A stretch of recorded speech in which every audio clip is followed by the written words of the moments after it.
This policy dialogue, we hope, will not be a usual event where most of the times the policymakers or the guests actually speak, but we want it to be an interactive session where we also hear your perspective, because that will be the true validation of the policies that the policymakers are trying to make.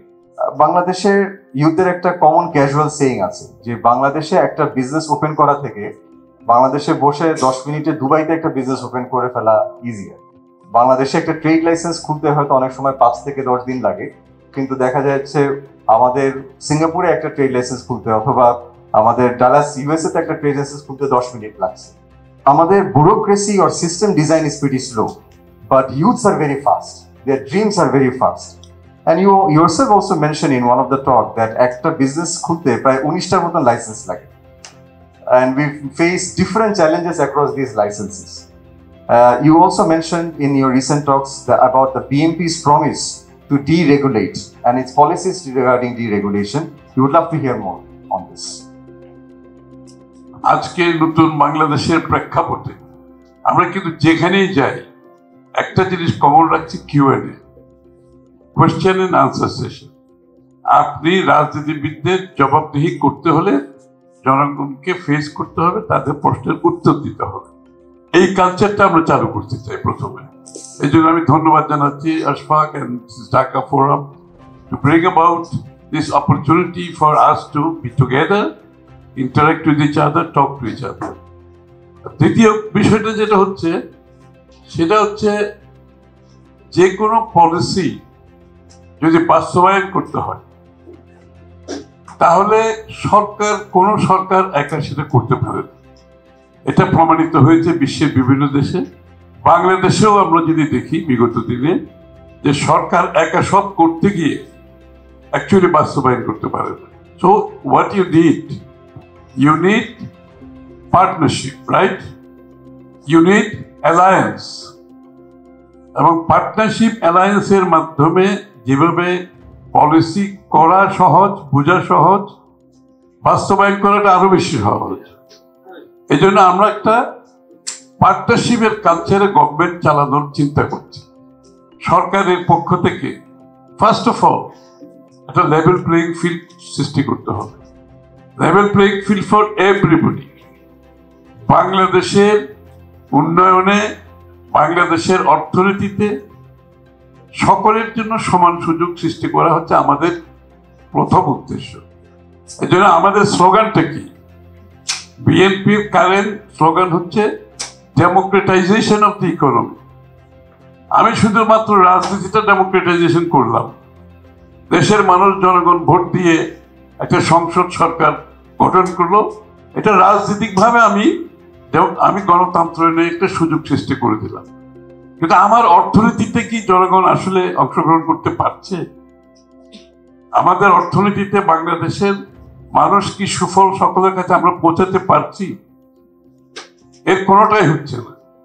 বাংলাদেশের অর্থনীতিতে দেখা গেছে সবসময় একটা পৃষ্ঠপোষকতার একটা বিষয় রয়ে গেছে, অর্থাৎ প্যাট্রোনাইজড ইকোনমি, অথবা অর্গানাইজড গ্রুপ যারা জোর করে দাবি আদায় করতে পারে তাদের জন্য কিছু বেনিফিট থাকে, কিন্তু এর বাইরে যারা আছে তারা কিন্তু এই সুযোগ থেকে বঞ্চিত হয়।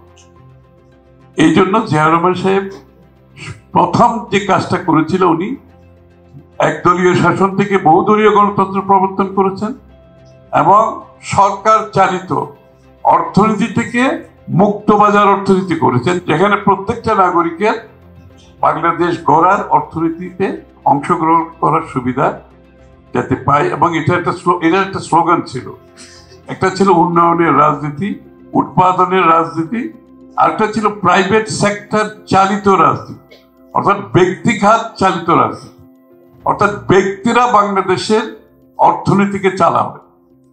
সুতরাং সেখান থেকে আজকে আমরা বাংলাদেশে যেটা বলছি ডেমোক্রেটাইজেশন অফ দি ইকোনমি, অর্থনীতিকে গণতন্ত্রায়ন করা, সকলের জন্য সমান সুযোগ থাকবে অর্থনীতিতে অংশগ্রহণ করা, এবং সকলের কাছে সুফল যেতে হবে সেই অর্থনীতি সকলের জন্য হতে হবে। এটা একটা দীর্ঘ আলোচনা আছে, সেটা আমরা হয়তো পরবর্তীতে আমি আসবো। এই মুহূর্তে যেটা বলেছে যে ডিরেগুলেশনের কথাটা আমরা প্রত্যেকদিন বলছি, আমি কিন্তু ডিরেগুলেশন শব্দটা ইউজ করি না, আমি বলি সিরিয়াস ডিরেগুলেশন। আমি এটার সাথে একটা কি বলে অ্যাডজেক্টিভ যোগ করি, সিরিয়াস ডিরেগুলেশন। কারণ কি জানেন আমি কেন সিরিয়াস ডিরেগুলেশন বলি?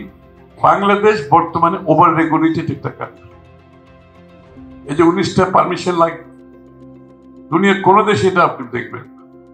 আমি একটা ব্যবসা করব, রেজিস্ট্রেশন যেখানে 10-15 মিনিটের মধ্যে হয়ে যাবে অনলাইন, সেখানে রেজিস্ট্রেশনের জন্য অপেক্ষা করার কোনো কারণ নেই, সরকারি অফিসে যাওয়ারও কোনো কারণ নেই। এবং এতগুলো যে পারমিশন যদি প্রয়োজনীয়তা থাকে, সেটা আন্ডার ওয়ান ডেস্ক না করার কোনো কারণ নেই। সারা দুনিয়াতে হচ্ছে, তো বাংলাদেশে কেন আমাকে এত জায়গায় যেতে হবে? এবং আমি মনে করি শুধু একটা ওয়ান গোতে না, এটা অনলাইন রিয়েল টাইমে যেতে হতে পারে। অনলাইনে আপনি বাসায় বসে করবেন, আপনি কেন সরকারি অফিসে যাবেন? কোন দেশে পাসপোর্টের জন্য সরকারি অফিসে যায়? কোনো আপনার ইলেকট্রিসিটি বিলের জন্য কোনো অফিসে যায় দুনিয়াতে? কোনো কাজের জন্য, একটা চাকরির জন্য, অ্যাপ্লিকেশনের জন্য কেউ কোনো অফিসে যায়? আপনি অনলাইনে প্রিন্ট করে করলেন, আপনার রিজিউমে দিলেন, ইন্টারভিউ এখন অনলাইনে হয়ে যায়, অফিসেও যেতে হয়। সারা দুনিয়া ইন্টারভিউ তো এখন লোকালি না, সারা দুনিয়াতে ইন্টারভিউ একসাথে হচ্ছে। So the world has change. এই জন্য আমাদের সিরিয়াস ডিরেগুলেশনের মাধ্যমে আমরা এই যে সরকার নির্ভরশীল একটা কথা আমরা বলছি, কি আমরা কি বাংলাদেশের এত যুদ্ধ করে দেশটাকে আজকে যে গণতন্ত্রের দিকে নিয়ে যাচ্ছে, সেই ক্ষেত্রে আমরা কি সরকারকে ক্ষমতায়ন করবো না জনগণকে ক্ষমতায়ন করবো? আমাদের বিএনপির পলিসি হচ্ছে সরকারের ক্ষমতা কমিয়ে দেব, আমরা জনগণের ক্ষমতা বাড়িয়ে দেব। দিস ইজ অ্যানাদার, যেটাকে মাথায় রেখে আমরা কাজ করছি। যে কারণে আপনারা শুধুমাত্র যে এইসব পারমিশন এতগুলো শুধু কমিয়ে মিনিমাম হবে না, এইটাও যাতে আপনারা বাড়িতে বসে অনলাইন রিয়েল টাইম করতে পারেন। আবার একটা জিনিস মনে রাখতে হবে, বাংলাদেশের সবচেয়ে বড় সমস্যা হচ্ছে ব্যুরোক্রেসি। এবং এই যে 19টা পারমিশনের জন্য যে আপনাকে যেতে হবে, এটার জন্য আপনাকে তাদেরকে এই ঘুষ দিতে হবে, এটার জন্য আপনাকে তারা হ্যারাস করবে। সেজন্য আমরা সিদ্ধান্ত নিয়েছি ডিরেগুলেশনের পার্ট হিসেবে শুধুমাত্র এগুলো কমিয়ে আনে, একটার মধ্যে দুইটার মধ্যে নিয়ে আসবো। এবং এটা সরকারি অফিসে যাতে না যেতে হয়। ফিজিক্যাল কন্ট্যাক্ট যত আপনি কমাতে পারবেন, তত করাপশন কমে যাবে। আপনি যদি সরকারি অফিসে না যেতে হয়, তখন তার ঘুষের প্রশ্ন আসতেছে না, তাই না? আপনি যদি অনলাইন করে ফেলতে পারেন, তাতে ঘুষের প্রশ্ন নেই। আমরা চাচ্ছি আপনারা যাতে সরকারি অফিসে যেতে না হয়, আর গেলে একেবারে মিনিমাম কোনো কিছু হলে সেটা অন্য ব্যাপার, exception. It should not be rule, it should be an exception যদি যেতে হয় কোনো বিশেষ কারণে।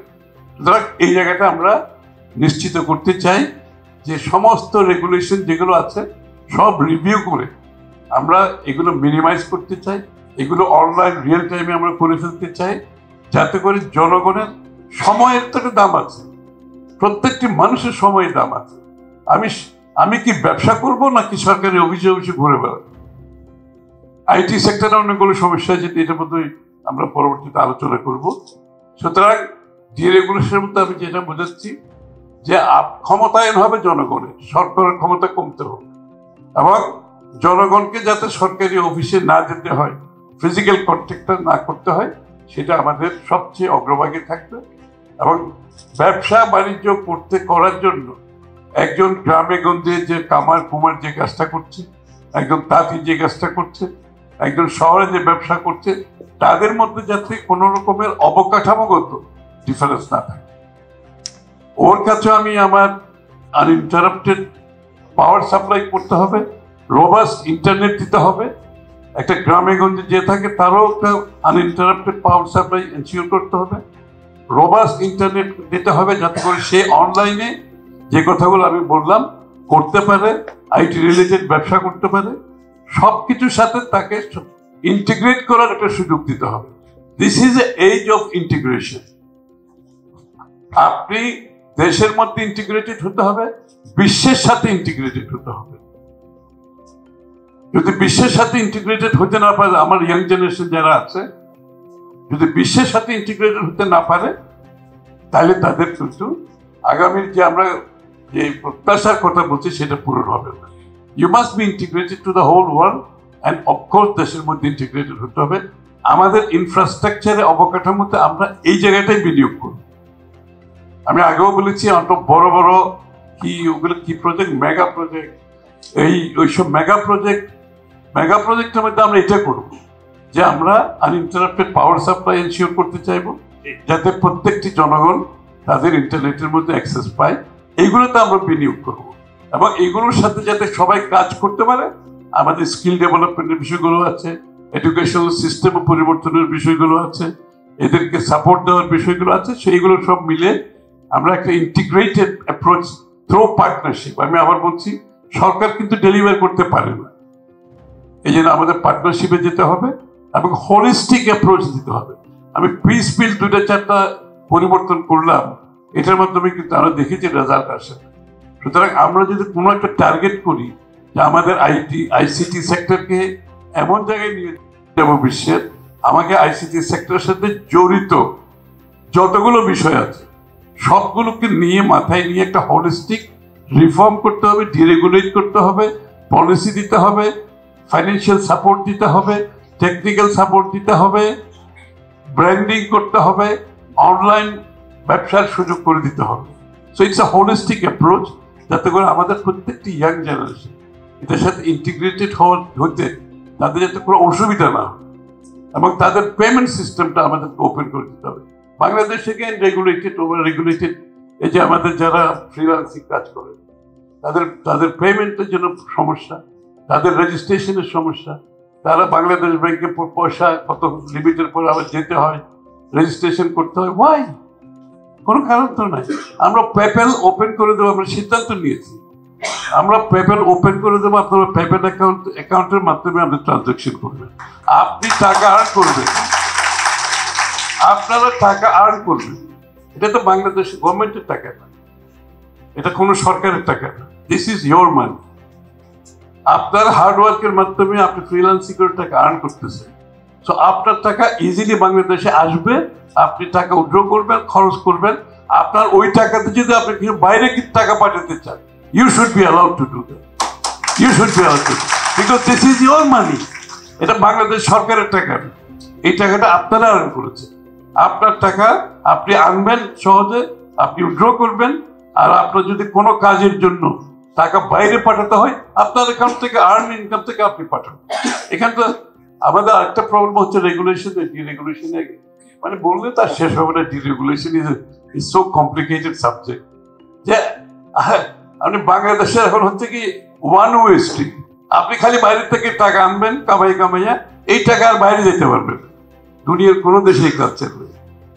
আপনি যদি এরকম একটা ইকোসিস্টেম করেন, খালি টাকা আনবেন আর বাইরে যাবেন না, এখানে এই দেশে কেউ আসবে না। আপনাকে এই সুযোগ, আমি যদি টাকা আর্ন করি, আমার টাকা আমি বাইরে দিতে আমার সমস্যা না কোথায়। এটা খালি বাংলাদেশের জন্য, এটা অ্যাপ্লিকেবল টু বিদেশি ফরেন ইনভেস্টমেন্টের জন্য। ওরা বলে যে ভাই তোমাদের দেশ থেকে টাকা কামাইয়ে তো বাইর করতে পারি। আমি বিনিয়োগ করলাম, আমি টাকা যে ওখানে রোজগার করলাম, এই টাকা রিপেট্রিয়েট করে আমার দেশে নিয়ে যাওয়া তো বিগ বড় প্রবলেম। এইভাবে তো কোনো ইনভেস্টমেন্ট হবে না, এখানে দেশেও হবে না, বাইরেরও হবে না। এই জন্য ডিরেগুলেশন ইজ বিগ আমাদের প্রোগ্রামের মধ্যে সবচেয়ে বড় প্রোগ্রাম, যাতে করে বাংলাদেশের মানুষকে লিবারেট করতে হবে, মানুষকে মুক্ত করে দিতে হবে। তার কাজ করার জন্য এই পরিবেশ সৃষ্টি করতে হবে। মুক্ত পরিবেশ যেখানে নাই, সেখানে কেউ বিনিয়োগ করবে না, সেটা বাংলাদেশি হোক বিদেশি হোক। আমরা সেই পরিবেশটা সৃষ্টি করতে চাই। এটা আমরা বলতে চাই, Bangladesh open for business 24/7. This is our slogan. Bangladesh is open for business 24/7. That's it. This is Bangladesh open for all. Thank you very much. আমরা আসলে দেখি যে ওভারলি রেগুলেট করে যে সবসময় সলিউশন হয় তা না। আমরা বাংলাদেশ থেকে বাইরে টাকা নেওয়ার যাওয়ার জন্য অনেক রেগুলেশন হয়েছে, কিন্তু লাস্ট 10-15 ইয়ার্সে সবচেয়ে বেশি বাংলাদেশ থেকেই হয়তো গ্লোবালি টাকা চলে গেছে। So that also is a very interesting thing that you mentioned. Amader partnership government. So we would love to hear more about that as we speak. And partnership গভর্নমেন্টের কথা আপনি বলেছেন, ইকোসিস্টেম বিল্ডের কথা আপনি বলেছেন। Part of this ecosystem is also exploring our creative economy. আমাদের theatre, film, music, sports, gaming, animation, even freelancing, all this combined is a multi-trillion dollar industry. Regionally, globally as well. এবং অনেক সময় দেখা যায় যে আমরা এটাকে এত সিরিয়াসলি নেই না যতটুকু সিরিয়াসলি নেওয়া উচিত। Just to give you a context, আপনারা সবাই জানেন ইউকেতে ব্রিটিশ প্রিমিয়ার লিগ বা ইংলিশ প্রিমিয়ার লিগ, এক একটা প্লেয়ার ট্রান্সফার হয় সেখানে millions and millions of dollar. এবং আমাদের গর্বের বিষয়, সেখানে আমাদের কিছু বাংলাদেশি নাগরিকরাও আছেন বা ডুয়েল সিটিজেনরাও আছেন, যেমন হামজা চৌধুরী।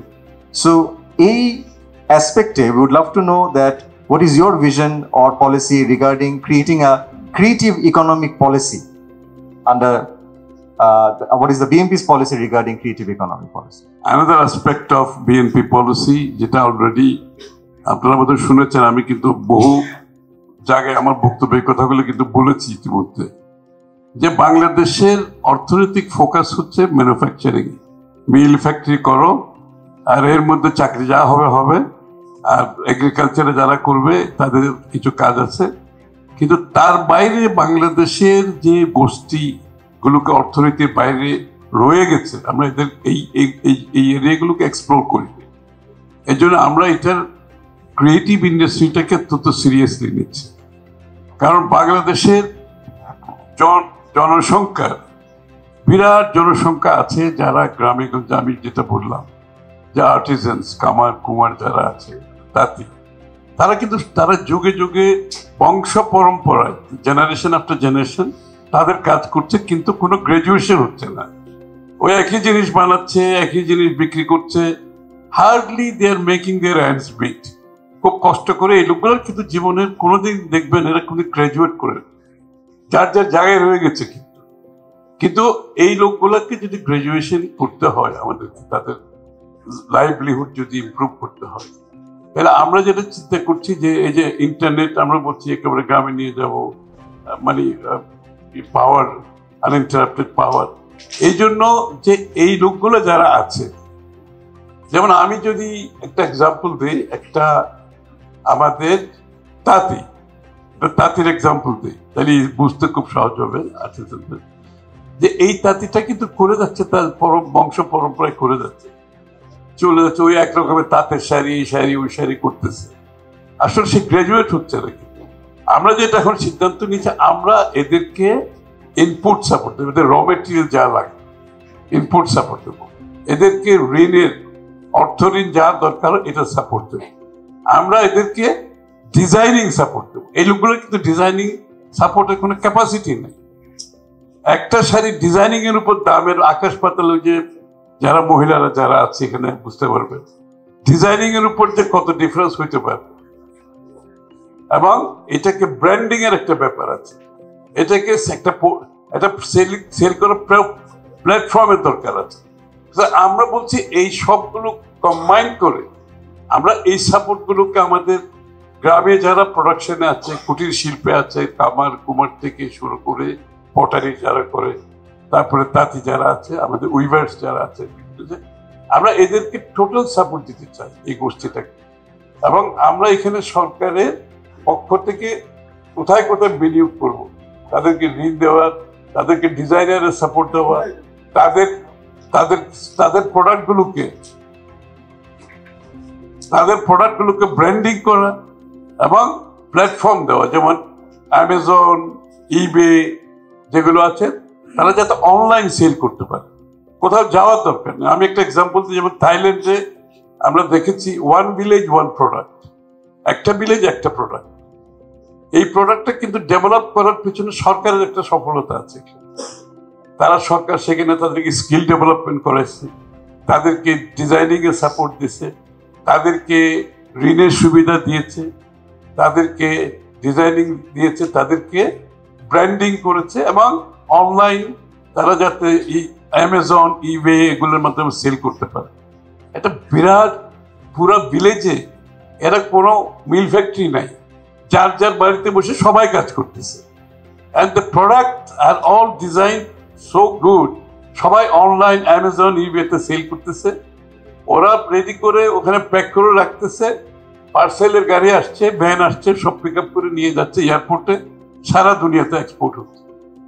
তো this is something we want to do. এই যে এই লোকটাগুলো যারা আছে এই সাপোর্টটা দিতে চায়, এবং এদের দেখবেন যে এদের লাইভলিহুড কত, এদের স্ট্যান্ডার্ড অফ লিভিং চেঞ্জ হয়ে যাবে, এদের আর্নিং বাড়বে, এরা আরো বেশি লোক এমপ্লয় করবে। এবং এই আমরা যে এমপ্লয়মেন্টের ক্রাইসিস আছে বাংলাদেশ, সবচেয়ে বিগ ক্রাইসিস, এরা অনেক লোক বেশি এমপ্লয় করবে। ইকুয়ালি যে স্পোর্টস এর কথা বলেছে, sports is a big economy. ব্রাজিলের আপনি যান, অস্ট্রেলিয়াতে যান, ইভেন ওয়েস্টার্ন ইউরোপে sports is a big economy. এই যে ও তো ফুটবল খেলায় বলছে কত জায়গায় ট্রান্সফার হয় এক একটা প্লেয়ার, কিন্তু এক একটা স্টেডিয়ামে কত ট্রানজাকশন হয় জানে এক একটা খেলাতে, মিলিয়ন্স অফ ডলার্স এর ট্রানজাকশন হয় এক একটা গেমে। এই যে এরা টিকিট কিনে সবাই। জিডিপি কি, আমরা যে জিডিপি বলি প্রত্যেকদিন প্রবৃদ্ধি, এই যে লোকগুলো যে টাকা খরচ করতেছে এইটাই জিডিপি, এগুলো সব যোগ করে জিডিপি হয়। তা আমি তো খালি জিডিপি ম্যানুফ্যাকচারিং না, এই যে আমি যেটা স্পোর্টস ইকোনমিটা, আমরা আমাদের বিএনপির যেটা প্ল্যান, আমরা প্রত্যেক ডিস্ট্রিক্টে উপজেলায় আলটিমেটলি আমরা স্পোর্টস কমপ্লেক্স করতে চাই। যে স্পোর্টস কমপ্লেক্স আমাদের ছেলে মেয়েরা ফুটবল খেলবে, ক্রিকেট খেলবে, সুইমিং করবে, এখানে ব্যাডমিন্টন খেলবে, এমনকি আমরা এটা হচ্ছে যে শুটিং আমাদের মেয়েরা খুব ভালো করেছে, আপনারা তো জানেন। শুটিং আছে, তারপর আর্চারি আছে, এগুলো আমাদের দেশের লোকজন, এগুলো কোনো বিষয় না। আমরা চাচ্ছি এগুলোর মাধ্যমে সমস্ত বাংলাদেশে স্পোর্টসকে পপুলার করা। স্পোর্টসের মাধ্যমে যে এমপ্লয়মেন্ট হবে, আপনি চিন্তা করেন এখানে এমপ্লয়মেন্ট কত লোকের হবে, এটার মাধ্যমে যে ইকোনমি জেনারেট করবে, সবাই সব জায়গায় সব স্টেডিয়ামে বাংলাদেশে শত শত টিম হবে, এরা একজনের সাথে একজনে খেলবে, অডিয়েন্স যাবে, লোকজন টাকা খরচ করে স্টেডিয়ামে খেলা দেখতে যাবে। This is all GDP. আপনি থিয়েটার, আমার কথাই বলি, আমি যদি লন্ডনে যখন যাই, আমার থিয়েটার একটা নেশা আছে। আমি যাই, আমি 30 হাজার টাকা দিয়ে একটা টিকিট কিনে লন্ডনের থিয়েটার দেখি, আপনি চিন্তা করেন। কিন্তু এই সুযোগ কি আমি বাংলাদেশে পাচ্ছি না। আমি তো চাই একটা থিয়েটারে যাব। ঢাকা শহরে দাওয়াত খাওয়া ছাড়া আর কোনো কিছু করার আছে বাংলাদেশে? কারো বাসায় দাওয়াত খাওয়ার বাইরে আর কোনো এন্টারটেইনমেন্ট নাই। তাহলে আমাদের লোকজন তো থিয়েটারের আছে, কি বলে, মানে ইন্টারেস্ট আছে, ট্যালেন্টও আছে। তাহলে আমরা চাই ঢাকা সহ ডিভিশনাল শহরগুলোতে থিয়েটার ডিস্ট্রিক্ট করতে, যেখানে থিয়েটার 2, 3, 4, 5টা থিয়েটার হল থাকবে, যেখানে আপনার ডিজাইনার্স গুলো আউটলাইট থাকবে, যেখানে আমাদের পেইন্টার, আমাদের ছেলেমেয়েরা এত ভালো ভালো পেইন্ট করতেছে, হাজার হাজার ছেলেমেয়ে পেইন্ট করতেছে, আমরা তাদের জন্য একটা কর্নার রাখবো, তারা পেইন্টিং করবে, ওখানে বিক্রি হবে, ট্রানজাকশন হবে, ওখানে ফাইন ডাইনিং খাওয়ার জায়গা থাকবে, ওখানে ডিজাইনারদের জন্য জায়গা থাকবে, স্ট্যান্ড আপ কমেডিয়ান, আমাদের দেশে কমেডি করে না, একটা দেশে আমার হাসতে হবে। তো ইয়াং জেনারেশন যদি হাসতে না শিখে, কমেডি এনজয় না করে, ওটা কি দেশ হয় কোনোদিন? ইটস এ টোটাল ফুলফিলমেন্ট একটা দেশের। সো আমরা চাই এই কমেডি কর্নার থাকবে, আমাদের দেশের লোকদের পোয়েট্রি পছন্দ করে, একটা পোয়েট্রি কর্নার থাকবে ওখানে। সো তো একটা লোক বিকেলে যখন ওই থিয়েটার ডিস্ট্রিক্টে যাবে, সে সারা সন্ধ্যা সেখানে কাটাতে পারে, সারা সন্ধ্যা কাটাতে পারে। This is GDP. আমি ঘুরে ফিরে যে জিডিপিতে আসতেছি, এই যে জিডিপিকে আমরা 10% নিতে চাচ্ছি, এগুলো না হলে 10% যাবে না তো, খালি ইন্ডাস্ট্রিয়াল ম্যানুফ্যাকচারিং দিয়ে জিডিপি হবে না। সো থিয়েটার, স্পোর্টস, মিউজিক, বাংলাদেশে কত ধরনের মিউজিক আছে, পল্লী গীতি থেকে, লালন গীতি থেকে, নজরুল গীতি থেকে, বাওয়াইয়া থেকে, কত মিউজিক আছে না? আমরা কি এটা কোনোদিন মনিটাইজ করেছি? আমরা কি এটাকে কোনোদিন প্রমোট করেছি? এই লোকগুলো আমাদের এই লোকগুলোর কোনো ইনকাম নেই, এদের খাওয়ার পয়সা নেই এদের অনেকে, but they have such talent. আমরা এদেরকে তো আমরা মনিটাইজ করি নাই, আমরা এদেরকে এক্সপোজ করি নাই, সুযোগ দিই নাই। আমরা চাই আমাদের মিউজিক রিভাইভ করি। আমাদের পাশের দেশ ওয়েস্টার্ন মিউজিক দিয়ে আমাকে চলতে হবে কেন? আমার যে মিউজিক আছে, আমার মিউজিককে যদি আমরা মনিটাইজ করি, আমরা সাপোর্ট দিই, আমরা স্টুডিও করে দিই, রেকর্ডিং এর সুযোগ করে দিই। Music has no boundary. দুনিয়াতে আমরা ইংলিশ গান শুনি না, ইন্ডিয়ান গান শুনি, পাকিস্তানি গান শুনি, স্প্যানিশ গান শুনি, আরবি গান, এখন তো কোরিয়ান পর্যন্ত সব শুনতেছি। তাহলে বাংলাদেশ কেন বসে থাকবে? সো উই ওয়ান্ট টু, আমাদের যে মিউজিক্যাল যে ট্যালেন্ট আছে, আমরা তাদের জন্য প্রত্যেক জায়গায় আমরা চাই। কোক স্টুডিও তো নিশ্চয়ই তোমরা আমার থেকে ভালো চিনো। হ্যাঁ, কোক স্টুডিও আমাদের স্টোরি আমরা করে দেবো, আমাদের ট্যালেন্টেড যারা ওরা করবে, ওরা ফিউশন করবে, and this is all GDP. You see, all GDP. তো আমাদের এই যে ক্রিয়েটিভ ইন্ডাস্ট্রি, আরো অনেক এরিয়া আছে ক্রিয়েটিভ ইন্ডাস্ট্রিতে, যেগুলো আমরা এই লোকগুলোকে যে আমরা অর্থনীতির বাইরে রেখেছি। This is not a fair, it cannot be a fair country. এটা কিন্তু সমতা হতে পারে না, ইকুইটেবল না। এই জন্য আমরা এই লোকগুলোকে আমরা বাংলাদেশের অর্থনৈতিক উন্নয়নে, দেশকে ডেভেলপ করতে, এই সমস্ত গোষ্ঠীর উপর আমরা বিনিয়োগ করতে চাই। আমরা বড় বড় মেগা প্রজেক্ট করে যেটা প্রয়োজনীয়তা নাই, আমরা we want to invest in this people, hour people, এবং এটা আমার রিটার্ন দিচ্ছে। তো ইটস নট দ্যাট আমি এটা নষ্ট, এটা যে রিটার্ন দেবে এখান থেকে জিডিপি হবে, এটাই তো বাংলাদেশের। এবং এরা আস্তে আস্তে দেখবেন যে এরা সবাই ট্যাক্স পে করতেছে। এরা যখন আর্নিং, এদের লাইভলিহুড যখন ইমপ্রুভ করবে, এরা যখন একটা গান গেয়ে, বিদেশে একটা গান গেয়ে মিলিয়ন ডলার কামাচ্ছেন না আর্টিস্টরা, এই যে এই মানুষগুলো যখন দেখবে আর্ন করবে, এরা তো সবাই ট্যাক্স দেবে। এবং এই মিউজিক ইন্ডাস্ট্রির সাথে যারা কাজ করবে তারাও ট্যাক্স দেবে, কতগুলো লোক এমপ্লয়েড হবে। So the creative industry is something BNP আমরা খুব সিরিয়াসলি নিচ্ছি, এবং এটার উপর আমরা কিছু কিছু দেশের সাথে কোলাবোরেটিভ কাজও করতেছি। কিভাবে আমাদের দেশে আমাদের ক্রিয়েটিভ ইন্ডাস্ট্রির মাধ্যমে সমাজের প্রত্যেক স্তরের লোকগুলোকে, সব গোষ্ঠীগুলোকে বাংলাদেশের কর্মকাণ্ডের সাথে, অর্থনীতির সাথে, উন্নয়নের সাথে এই লোকগুলোকে আমরা সম্পৃক্ত করতে চাই। এদের জীবনযাত্রার মান উন্নত করতে চাই, এটা তাদের নাগরিক অধিকার। এবং খালি শুধুমাত্র বড় বড় ইন্ডাস্ট্রির মাধ্যমে কিছু লোক বেনিফিটেড হবে একটা দেশের অর্থনীতি, এটা তো কোনো ওয়েলফেয়ার অর্থনীতি হতে পারে। সুতরাং creative industry is our big target, এবং এখানে আরো অনেকগুলো এরিয়া আছে, আমি সবগুলো বললে অনেক সময়ের দরকার হবে, এই জন্য খুব শর্টলি কয়টা এক্সাম্পল দিলাম মাত্র। So this is hour big আমাদের অ্যাম্বিশিয়াস প্রোগ্রাম। আমাদেরকে অনেকে বলে এগুলো একটু, আপনারা কি একটু বেশি অ্যাম্বিশিয়াস হয়ে যাচ্ছেন না? হ্যাঁ, আমি বলছি yes, you bet we are ambitious, you bet we are ambitious. Ambition ছাড়া কোনো দেশ আগাইতে পারবে লাইফে? আমাদের তো এই অ্যাম্বিশন থাকতে হবে তো লাইফে, এবং আমরা অ্যাম্বিশিয়াস, ইনশাআল্লাহ উই উইল অ্যাচিভ ইট। আর এইগুলো এমন কোনো এত বড় বিনিয়োগ না, কিন্তু আমরা কিন্তু মনে হচ্ছে এত বড় কোনো বিনিয়োগ না, কারণ এটার থেকে রিটার্ন তো অনেক বেশি। আমি তো রিটার্ন পাচ্ছি এখান থেকে। আর এগুলোর সাথে পার্টনারশিপে যারা আসবে, আমরা চাই ডেলিভারিটা যাতে আমরা সময় মতো দিতে পারি।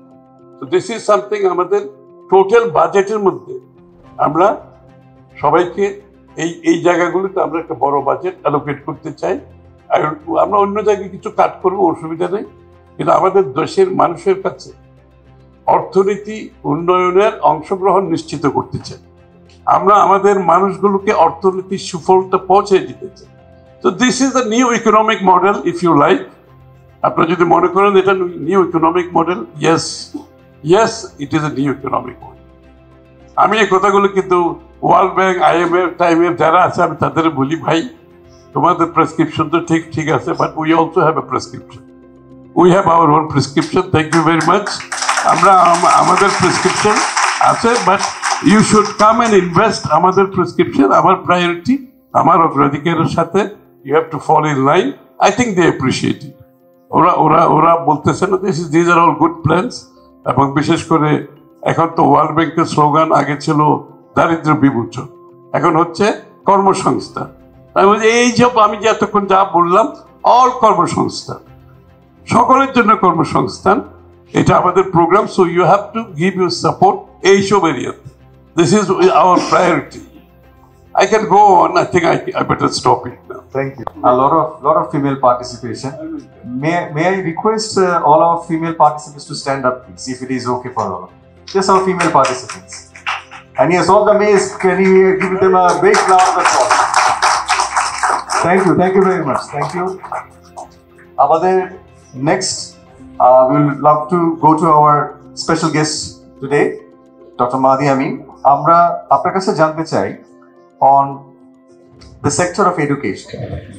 আমাদের এখানে বলা হয়ে থাকে, বা আমরা অ্যাকচুয়ালি এখন ইমপ্র্যাকটিক্যাল যেটা দেখি, আমরা 1980s এর সিলেবাস পড়ালেখা করছি 2030 জবের প্রিপারেশনের জন্য।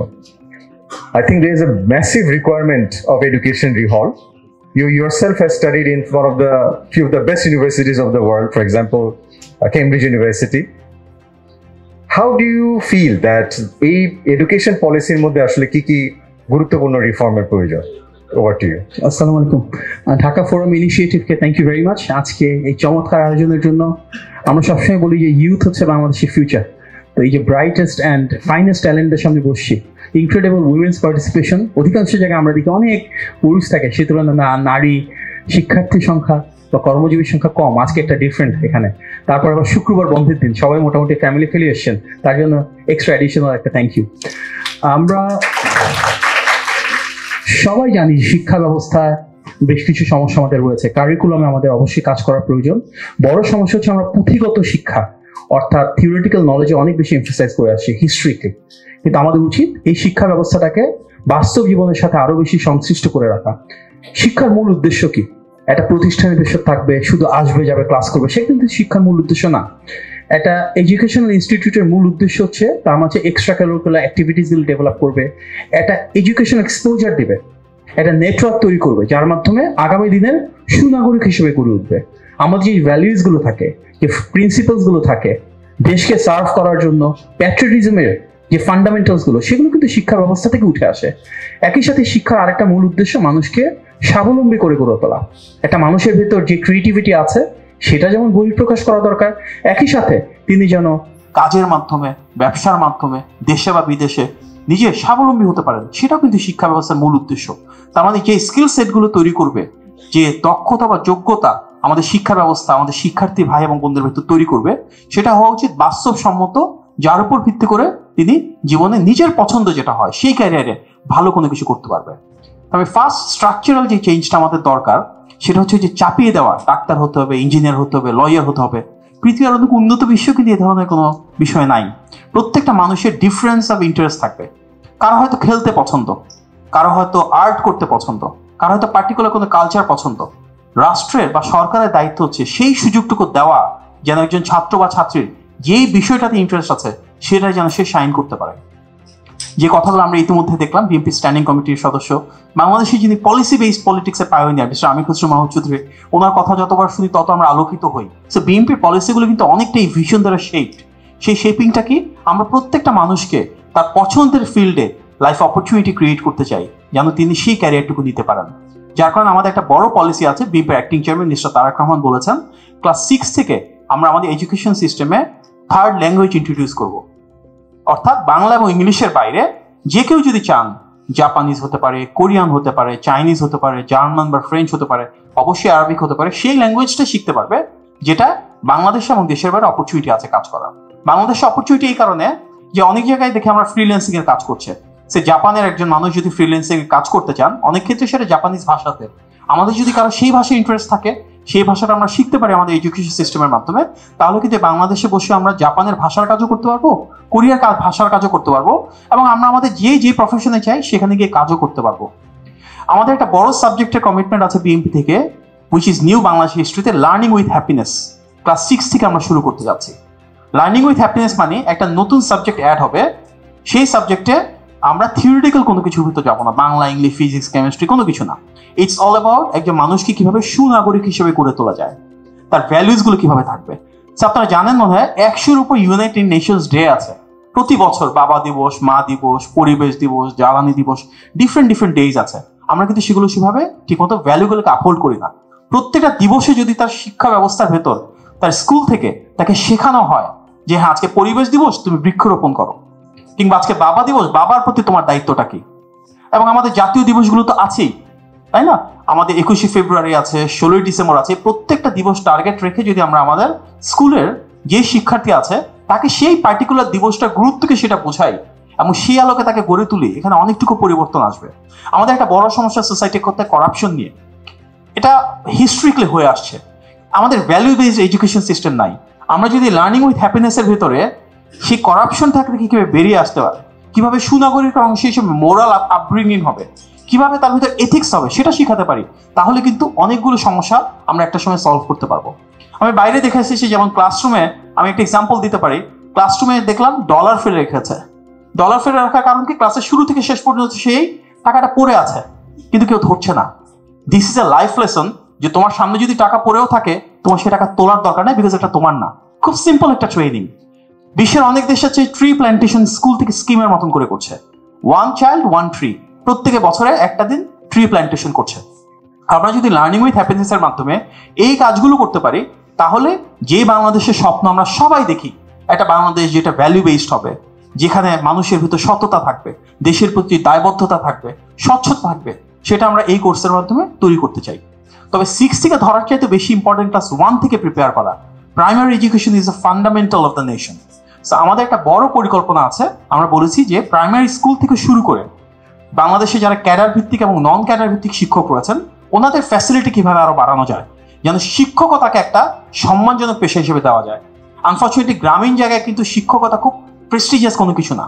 বাট আমরা যদি আমাদের ইউথদেরকে ট্রেন করতে চাই ছোটবেলা থেকে, তাহলে তো অবশ্যই আমাদের সেই শিক্ষক রাখবে যারা নিজেরাই যথেষ্ট যোগ্য।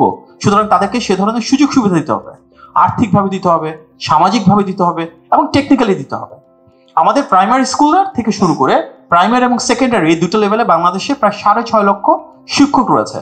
বিএনপির একটা পলিসি ফ্রেমওয়ার্ক হচ্ছে আমরা এই 6.5 লক্ষ শিক্ষকের প্রত্যেককে একটা করে ট্যাবলেট কম্পিউটার প্রদান করব। সেই ট্যাবলেট কম্পিউটারের মাধ্যমে যে সফটওয়্যার থাকবে তার ভিতর ইনবিল্ড, সেই সফটওয়্যারে আমরা আমাদের যে কারিকুলাম বা টেক্সট বুক আছে এটা ই বুকের মতন করে ওনারা পেয়ে যাবেন।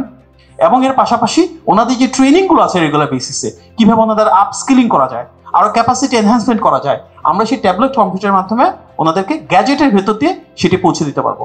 এটা আমাদের টিচারদের যোগ্যতা বৃদ্ধির একটা বড় ভেহিকল হিসেবে কাজ করবে। আমাদের শিক্ষা ব্যবস্থার সবচেয়ে বড় সমস্যা কি? এটার ভিতরে ইনহেরেন্ট ভাবে বৈষম্য রয়েছে, ইকুয়ালিটি নাই। বেস্ট স্কুলগুলো সবসময় ঢাকা, চিটাগাং, খুলনা, রাজশাহী বড় বড় জায়গাগুলোতে, কিন্তু গ্রামীণ পর্যায়ে প্রান্তিক পর্যায়ে ভালো স্কুলের সংখ্যা কম। কারণ কি? ভালো টিচারের সংখ্যা কম, ভালো টিচিং মেথোডোলজি সেখানে নাই। আমরা যদি এই ট্যাবটার মাধ্যমে বাংলাদেশের ফাইনেস্ট টিচার, ব্রাইটেস্ট টিচার যারা আছে তাদের টিচিংটা একদম গ্রামীণ পর্যায়ে পৌঁছে দিতে পারি, তাদের মাধ্যমে গ্রামের একজন শিক্ষককে ট্রেন আপ করতে পারি, তাহলে গ্যাপটুকু কমে আসা সম্ভব। যার কারণে ক্লাস 6, 7, 8, 9, 10, 6 থেকে এসএসসি পর্যন্ত আমরা কানেক্টেড ক্লাসরুম স্কিম শুরু করার পরিকল্পনা করেছি বিএনপি থেকে।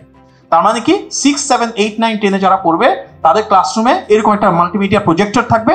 সেই প্রজেক্টরের মাধ্যমে যে টিচাররা রয়েছেন ওনারা ওনাদের ট্যাবের সাথে কানেক্ট করে বেস্ট জিনিসগুলো তাদেরকে দেখাতে পারবে। হতে পারে সেটা কার্টুনের মতন একটা জিনিস, হতে পারে বেস্ট কোনো কম্পিটিশন তাদের দেখানোর জন্য, হতে পারে সেটা ই বুকের মাধ্যমে কিংবা পাওয়ার পয়েন্ট প্রেজেন্টেশনের মাধ্যমে।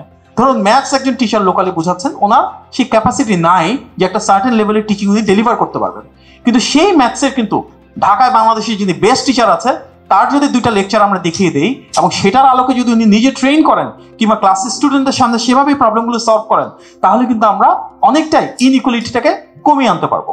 সুতরাং টেকনোলজিক্যাল ইন্টারভেনশনের এই যুগে আমরা যদি আমাদের শিক্ষা ব্যবস্থার ভিতর আরো বেশি সমতা নিশ্চিত করতে চাই, আরো বেশি বৈষম্যহীনতা তৈরি করতে চাই, তাহলে আমাদের সেই টেকনোলজির হেল্পটা প্রয়োজন। আমরা টেকনোলজির হেল্পের জন্য 2টো কাজ করছি। একটা হচ্ছে 1 টিচার 1 ট্যাব, বাংলাদেশের প্রতিটা শিক্ষকের জন্য ট্যাবলেট কম্পিউটার, এবং ক্লাস 6 থেকে কানেক্টেড ক্লাসরুম ইন্ট্রোডিউস করা, যার মাধ্যমে আমরা বিশ্বাস করি বেস্ট যে ম্যাটেরিয়ালস গুলো রয়েছে, বেস্ট যে মেথোডোলজি গুলো রয়েছে, একদম অজপাড়াগা প্রান্তিক পর্যায়ে আমরা সেটা পৌঁছে দিতে পারবো। এর পাশাপাশি আমাদের আরো একটা বিষয় মনে রাখা উচিত যে আমাদের শিক্ষা ব্যবস্থাকে ক্রিয়েটিভ হতে হবে। কিন্তু সৃজনশীল শিক্ষার মাধ্যমে যেটা আমরা দেখেছি ওটা ক্রিয়েটিভিটি না। ক্রিয়েটিভিটি হচ্ছে সেটা যেখানে আমরা যেটা শুরু করেছিলাম যে প্রত্যেকটা শিক্ষার্থী যা করতে ভালো লাগে সে যেন সেটা করার সুযোগ সরকারের কাছ থেকে পায়। যার কারণে আমাদের একটা ঘোষণা আছে, আমাদের অ্যাক্টিং চেয়ারম্যান বেশ কয়েকবার বলেছেন, ভবিষ্যৎ বাংলাদেশে আমরা চাই শিক্ষা মন্ত্রণালয়, সংস্কৃতি মন্ত্রণালয় এবং ক্রীড়া মন্ত্রণালয়, এই 3টা ইন্টার মিনিস্ট্রিয়াল কাজের মাধ্যমে আমাদের শিক্ষা ব্যবস্থাটাকে আমরা আরো প্রসারিত করব। যে কোনো শিক্ষার্থী চাইলে ফুটবল, ক্রিকেট কিংবা হতে পারে চেস, হতে পারে টেবিল টেনিস, ইনডোর আউটডোর স্পোর্টসের সুযোগ আমরা রাখতে চাই। অন্তত প্রত্যেকটা স্কুলে 5টা স্পোর্টস অপশন যেন তার থাকে।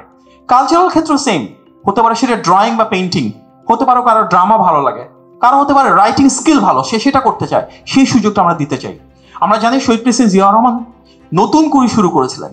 আজকে আমরা যে বিভিন্ন দেশের দেখি যে কোক স্টুডিও কিংবা আমেরিকান আইডল, অনেক আগে কিন্তু নতুন করে সেই ধারাতেই সর্বপ্রথম সারা দুনিয়া শুরু হয়েছিল। আনফর্চুনেটলি আমরা সেটা ধরে রাখতে পারিনি। আমরা নতুন করে আবার শুরু করতে চাই, নতুন করে আরো ডাইভার্সিফাই করতে চাই। নতুন করে ভিতরে স্পোর্টস থাকতে পারে, নতুন করে ভিতর কোরআন পাঠ থাকতে পারে, নতুন করে ভিতরে ডিফারেন্ট স্পেকট্রাম থাকতে পারে ক্রিয়েটিভিটির ক্ষেত্রে, নতুন করে ক্ষেত্রে গেমিং থাকতে পারে, মাল্টিমিডিয়া ডেভেলপমেন্ট থাকতে পারে। অর্থাৎ যুগের সাথে তাল মিলিয়ে আমরা আরো ব্রডেন করতে চাই এবং যারা ভালো করবে তাদেরকে সরকারি পর্যায়ে, রাষ্ট্রীয় পর্যায়ে আরো বেশি এক্সপোজার দিতে চাই। সুতরাং এই নতুন কুড়িটাও আমরা আমাদের স্কুল কাঠামোর সাথে সমন্বয় করতে চাই। এর পাশাপাশি যখন আমরা ইউনিভার্সিটি লেভেলে যাব, হায়ার এডুকেশনের সবচেয়ে যেটা বড় সমস্যা সেটা হচ্ছে হায়ার এডুকেশনে অনেক বেশি থিওরিটিক্যাল যেটা স্কুল থেকে শুরু হয় সেটাই ক্যারি করছে, প্র্যাকটিক্যালিটিসটা কম। আমাদের বাংলাদেশে ঢাকা ইউনিভার্সিটি বলি, বুয়েট বলি, যে ইউনিভার্সিটিগুলো এখানে আছে, প্রাইভেট ইউনিভার্সিটিগুলো এক্ষেত্রে হয়তো আরেকটু এগিয়ে গেছে। আর এই সরকারি বিশ্ববিদ্যালয়কে ইন্ডাস্ট্রি একাডেমির লিঙ্কেজ নাই, কোলাবোরেশন নাই। কিন্তু আমাদের বেস্ট ইনস্টিটিউটগুলোর সাথে বেস্ট রিসার্চ ইনস্টিটিউটগুলোর কিন্তু একটা কানেক্টিভিটি থাকা উচিত। আমাদের যেটা রেগুলার সমস্যা ট্রাফিক সমস্যা, তো ট্রাফিক সমস্যা তো আমাদের লোকাল ইউনিভার্সিটির সাথে আমরা R&D করতে পারি, এই সমস্যার সমাধান নিয়ে তারা কাজ করতে পারে।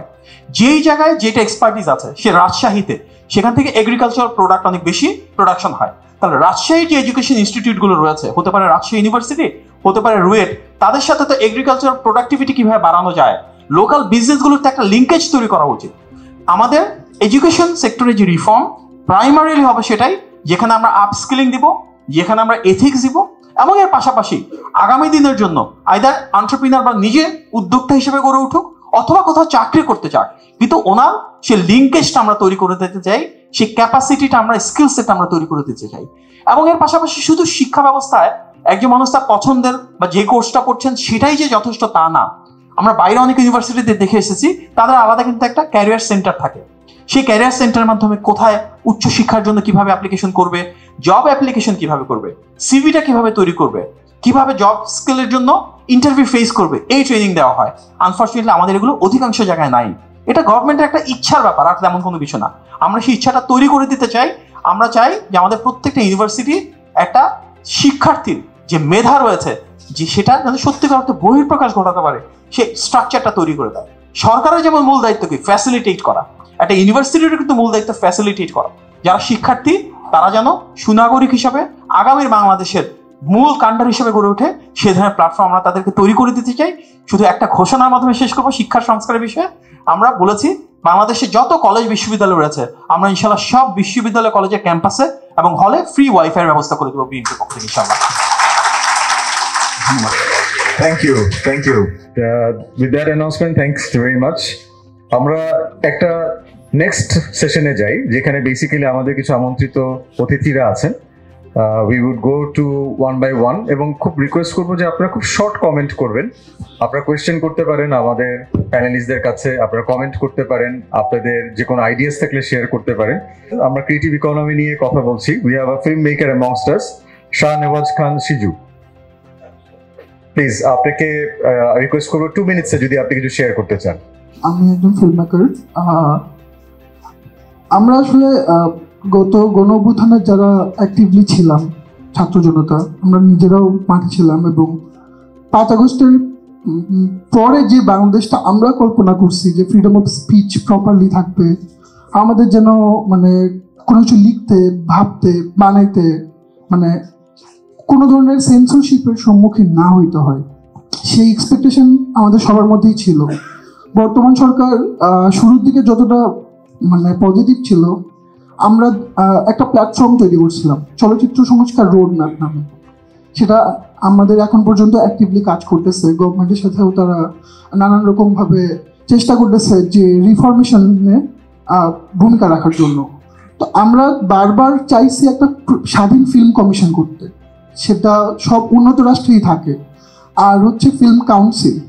তো এর কাজ হচ্ছে যে মানে আমাদের পুরো ইন্ডাস্ট্রিটা, যেরকম গার্মেন্টস একটা শিল্প ইন্ডাস্ট্রি জানেন আপনারা, যে সেটা আমাদের পুরো ইকোনমিকে বুস্ট করে, তো সেরকমভাবে ফিল্ম একটা সময় ছিল। কিন্তু আমরা লাস্ট কয়েক ডিকেডস থেকে দেখতেছি যে সবাই ফিল্মটাকে ওয়ান কাইন্ড অফ কি বলবো মানে প্রপাগান্ডা মেশিন অথবা এক ধরনের মানে ডিপেন্ডেন্সির মধ্যে ফেলে দিচ্ছে।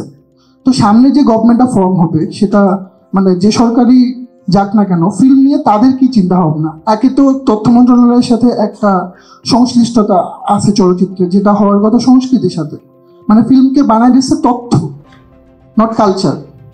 আরেকটা হচ্ছে আমরা সারা দুনিয়াতে যে ধরনের ফিল্ম সিরিজ এখন দেখতেছি, যেটা দিয়া যেরকম দেখি আমরা সাউথ কোরিয়া কিন্তু হুট করে সারা পৃথিবীতেই খুব পপুলার হয়ে গেছে, তাদের সব রকম culture, like K pop, BTS. আমাদের কিন্তু সেই চিন্তাটা নাই, আমরা নিজেদের আইডেন্টিটি আজ পর্যন্ত তৈরি করতে পারি নাই। আমরা কয়েকজন ফিল্ম মেকার যারা দেশ বিদেশে মানে যাচ্ছি, নিজেদের ফিল্ম নিজেরা বানাই, আমরা নিজেরাই নিয়ে যাই, প্রাইজ পাই। লাইক আমার একটা ছবি ছিল, এটার নাম নট আ ফিকশন, 4 মিনিটের। এই ছবিটা এখন পর্যন্ত তিনটা একাডেমি অ্যাওয়ার্ডস কোয়ালিফাইং ফেস্টিভ্যালে নমিনেশন পেয়েছে ইউএসএর।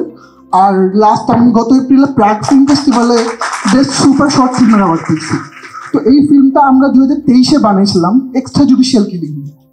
র্যাবের যে ব্যাপারটা এখন আমরা খুবই পাবলিকলি বলতে পারি, তখন আমার কয়েকটা বন্ধু বান্ধব নিয়ে আমি বানিয়েছিলাম জাহাঙ্গীরনগরে 4 মিনিটের one short film based on extra judicial killing. তখন আমরা 2টা বছর টেকনিক্যালি সব নিউজ পাবলিকেশনে আমরা শুধুমাত্র আমাদের যে প্রাপ্তি সেটাকে মানে ফোকাস করতে, লাইক তমুক ফেস্টিভ্যালে গেছে, প্রাইজ পেয়েছে, কোথাও কিন্তু আমরা রিভিল করতে মানে পারি না যে ফিল্মটা কি নিয়ে বানানো।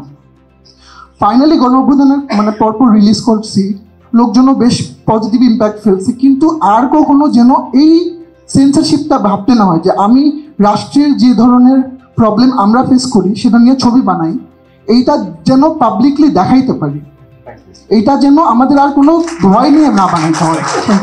Thank you সুজু। আমরা আরো 4টা বা 5টা কমেন্ট নেব, তারপরে আমরা প্যানেলিস্টদের কাছে একত্রিতভাবে তাদের রেসপন্স চাবো।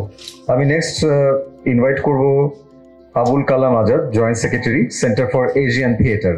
আমি যেটা বলতে চেয়েছিলাম খসরু স্যার অনেকখানি সেটা বলে ফেলেছেন, সুতরাং আশা করছি যে জায়গাগুলো পজিটিভ একটা রেসপন্স আমরা পাবো।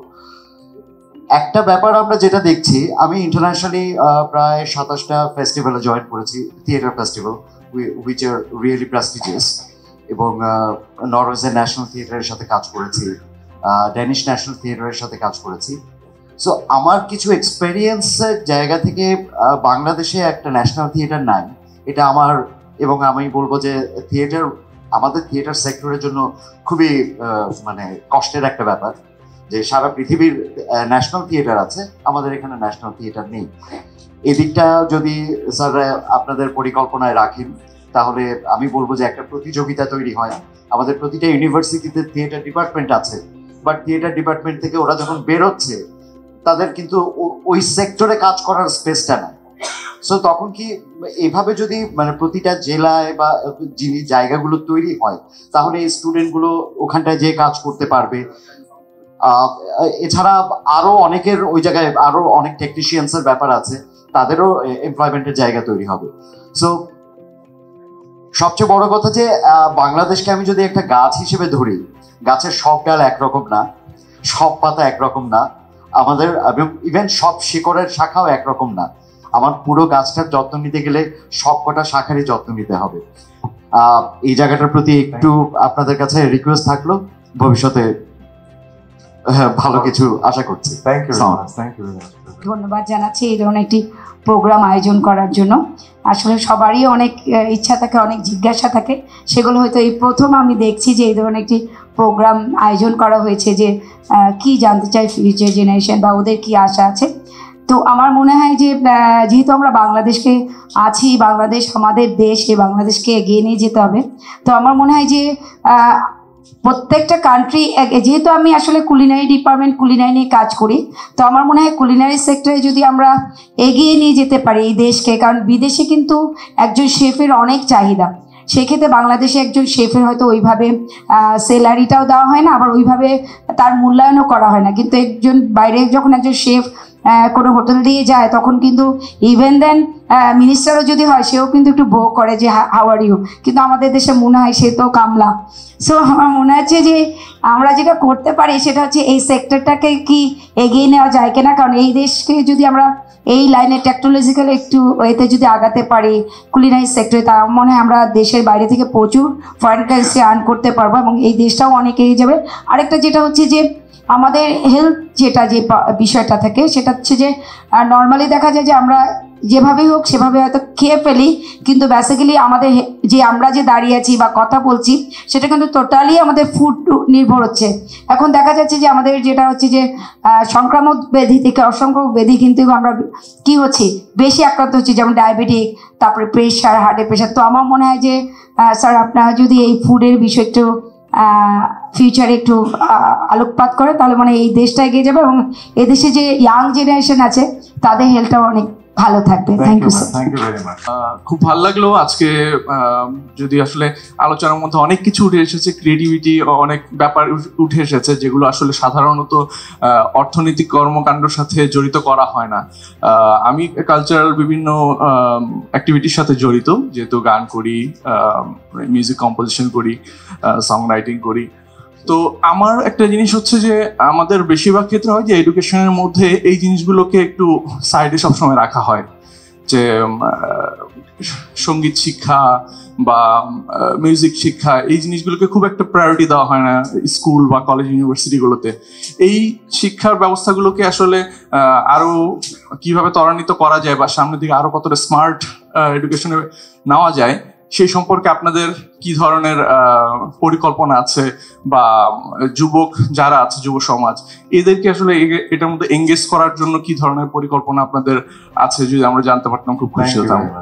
Thank you. আমরা এ পর্বে 4 জনের মতামত নিলাম, একজন ফিল্ম মেকার, আমাদের একজন থিয়েটার, আবার ড্রামা থেকে আমাদেরকে রিপ্রেজেন্ট করলো, আমাদের পর্যটন কর্পোরেশন থেকে রিপ্রেজেন্ট করলো, এবং লাস্টে আমরা সিঙ্গার এবং সং রাইটার পেলাম। তাদের সম্মিলিত যে বক্তব্যগুলো ছিল সেটা নিয়ে আমি আপনার কাছে একটু প্রতিক্রিয়া জানতে চাই। ধন্যবাদ। আমি খাওয়া দাওয়াটা নিয়ে একটা আলোচনা শুরু করি। I am a foodie, I love my food. সুতরাং ওই culinary is of great interest to me, I tell you. এই যে চ্যানেলগুলো আছে না টেলিভিশনে, কিউলিনারি চ্যানেল, এইগুলোর যে কম্পিটিশন হয় আমি কিন্তু রেগুলার দেখি।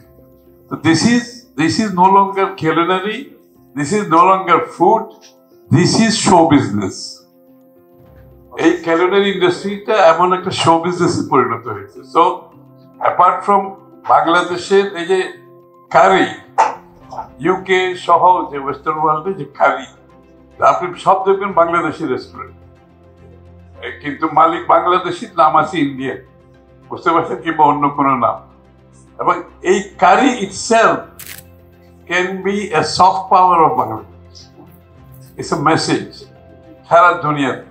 সুতরাং এই যে শেফের কথা বলছে, যে বাইরের শেফরা অন্য লেভেলের, এবং আমাদের দেশে যেটা আমি কদিন আগেও বলেছি, আমাদের ডিগনিটি অফ লেবারটা আমাদের মধ্যে একটু সমস্যা আছে।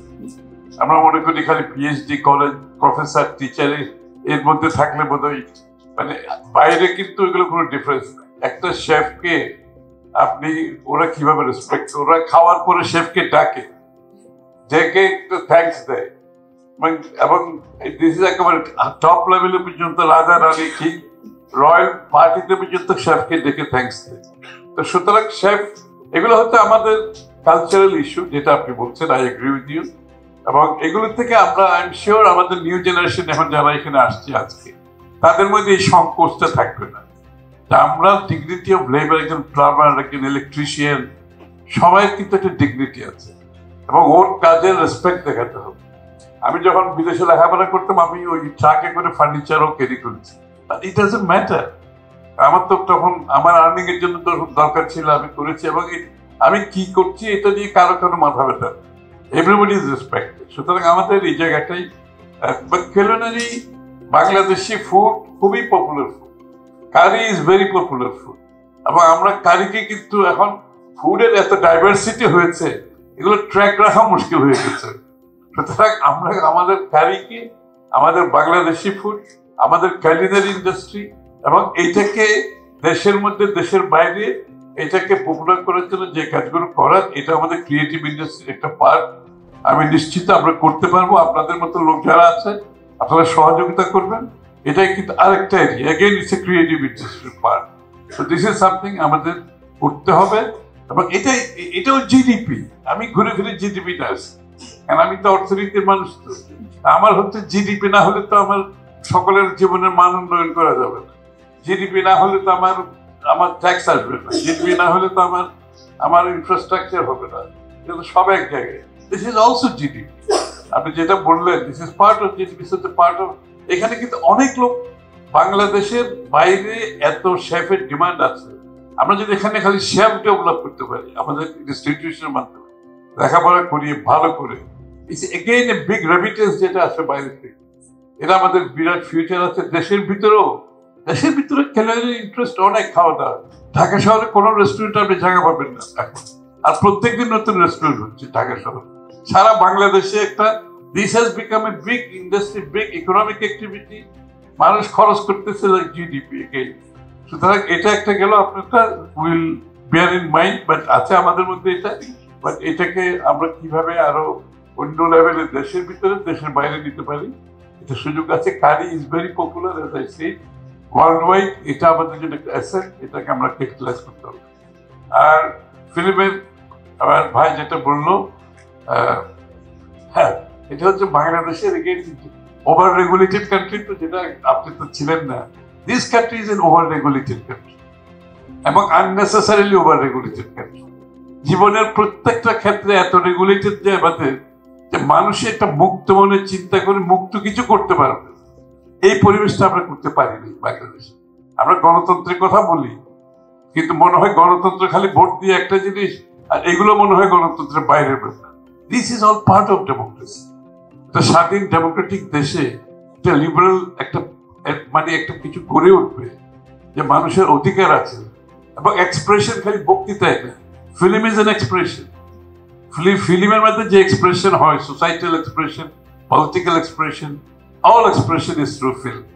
এখানে একটু বাধাগ্রস্ত করার কিছু না, এখানে মুক্ত মন থাকতে হবে। আমি একটা এক্সাম্পল দিই যে বিএনপি আগামী দিনে কি চিন্তা করছে, আমি ডিটেলস এগুলো বলতে চাই না, আমি খালি এটাই বলবো, তারেক রহমান সাহেবের বিরুদ্ধে আফটার 5th অগস্টে পরে তারেক রহমান সাহেবের বিরুদ্ধে একটা কার্টুন ছাপিয়েছিল, অনেকটা ক্রিটিসাইজ করে একটা কার্টুন ছাপিয়েছে।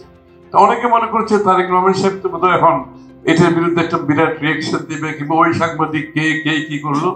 ওনার রিয়েকশনটা ছিল এরকম যে এই কার্টুনটা ছাপানোর জন্যই তো আমরা গত 16 বছর ধরে যুদ্ধ করেছি। যে ওরা যাতে এই কাজটা করতে পারে, এই জন্য তো আমরা গত 16 বছর আমরা ত্যাগ স্বীকার করেছি।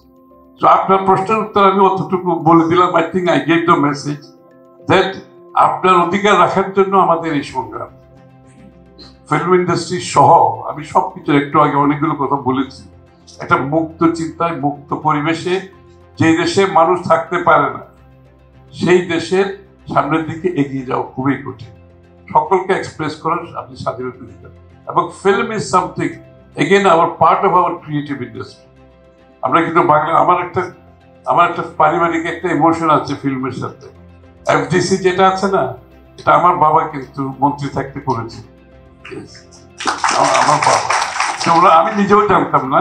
একদিন জব্বার সাহেব আছে না, প্রডিউসার জব্বার সাহেব, ওনার একটা ইন্টারভিউতে বলছে, আমার আব্বা কিন্তু আমাদের বলে নাই, আমি তো ছোট, তো তখন ওই যে বলতেছিল মুখোমুখি করেছেন না, তো উনি বলতে বলতে এফডিসি কথা, এটা অমুক এটাই করেছে, উনি মন্ত্রী থাকতে এটাই রেশিডিউল করেছে।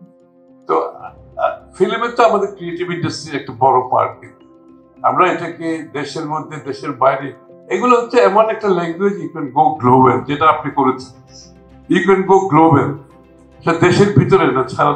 এবং this is A soft power. Indian soft পাওয়ারের মধ্যে মেজর সফট পাওয়ার হচ্ছে Indian film industry. So this is a soft power we need to develop. Our music is a soft power. Our theatre is a soft power. Our sports can be soft power. So these are the areas যেখানে আমাদের আগামী BNP আমাদের বিরাট programme আছে creative ইন্ডাস্ট্রির উপরে। আমরা বড় বিনিয়োগ করবো। আপনি শুনেন না, আপনি আসার আগে আমি বলেছিলাম আমরা থিয়েটার ডিস্ট্রিক্ট করবো। ডিভিশনাল টাউনগুলোতে will have a theatre district. যে আমাদের তো আর কিছু করার নেই, আমরা লন্ডনে গিয়ে আমাকে থিয়েটার দেখতে হবে, এত টাকা খরচ করে। আর ঢাকায় আমি একটা থিয়েটার দেখতে ইচ্ছে করছে, আমি যেতে পারছি। সুতরাং আমাদের এইগুলো সব অর্থনীতি, কিন্তু it's not just culture, it's not just মুক্ত মনের পরিচয়, ইটস অলসো ইকোনমিক অ্যাক্টিভিটি।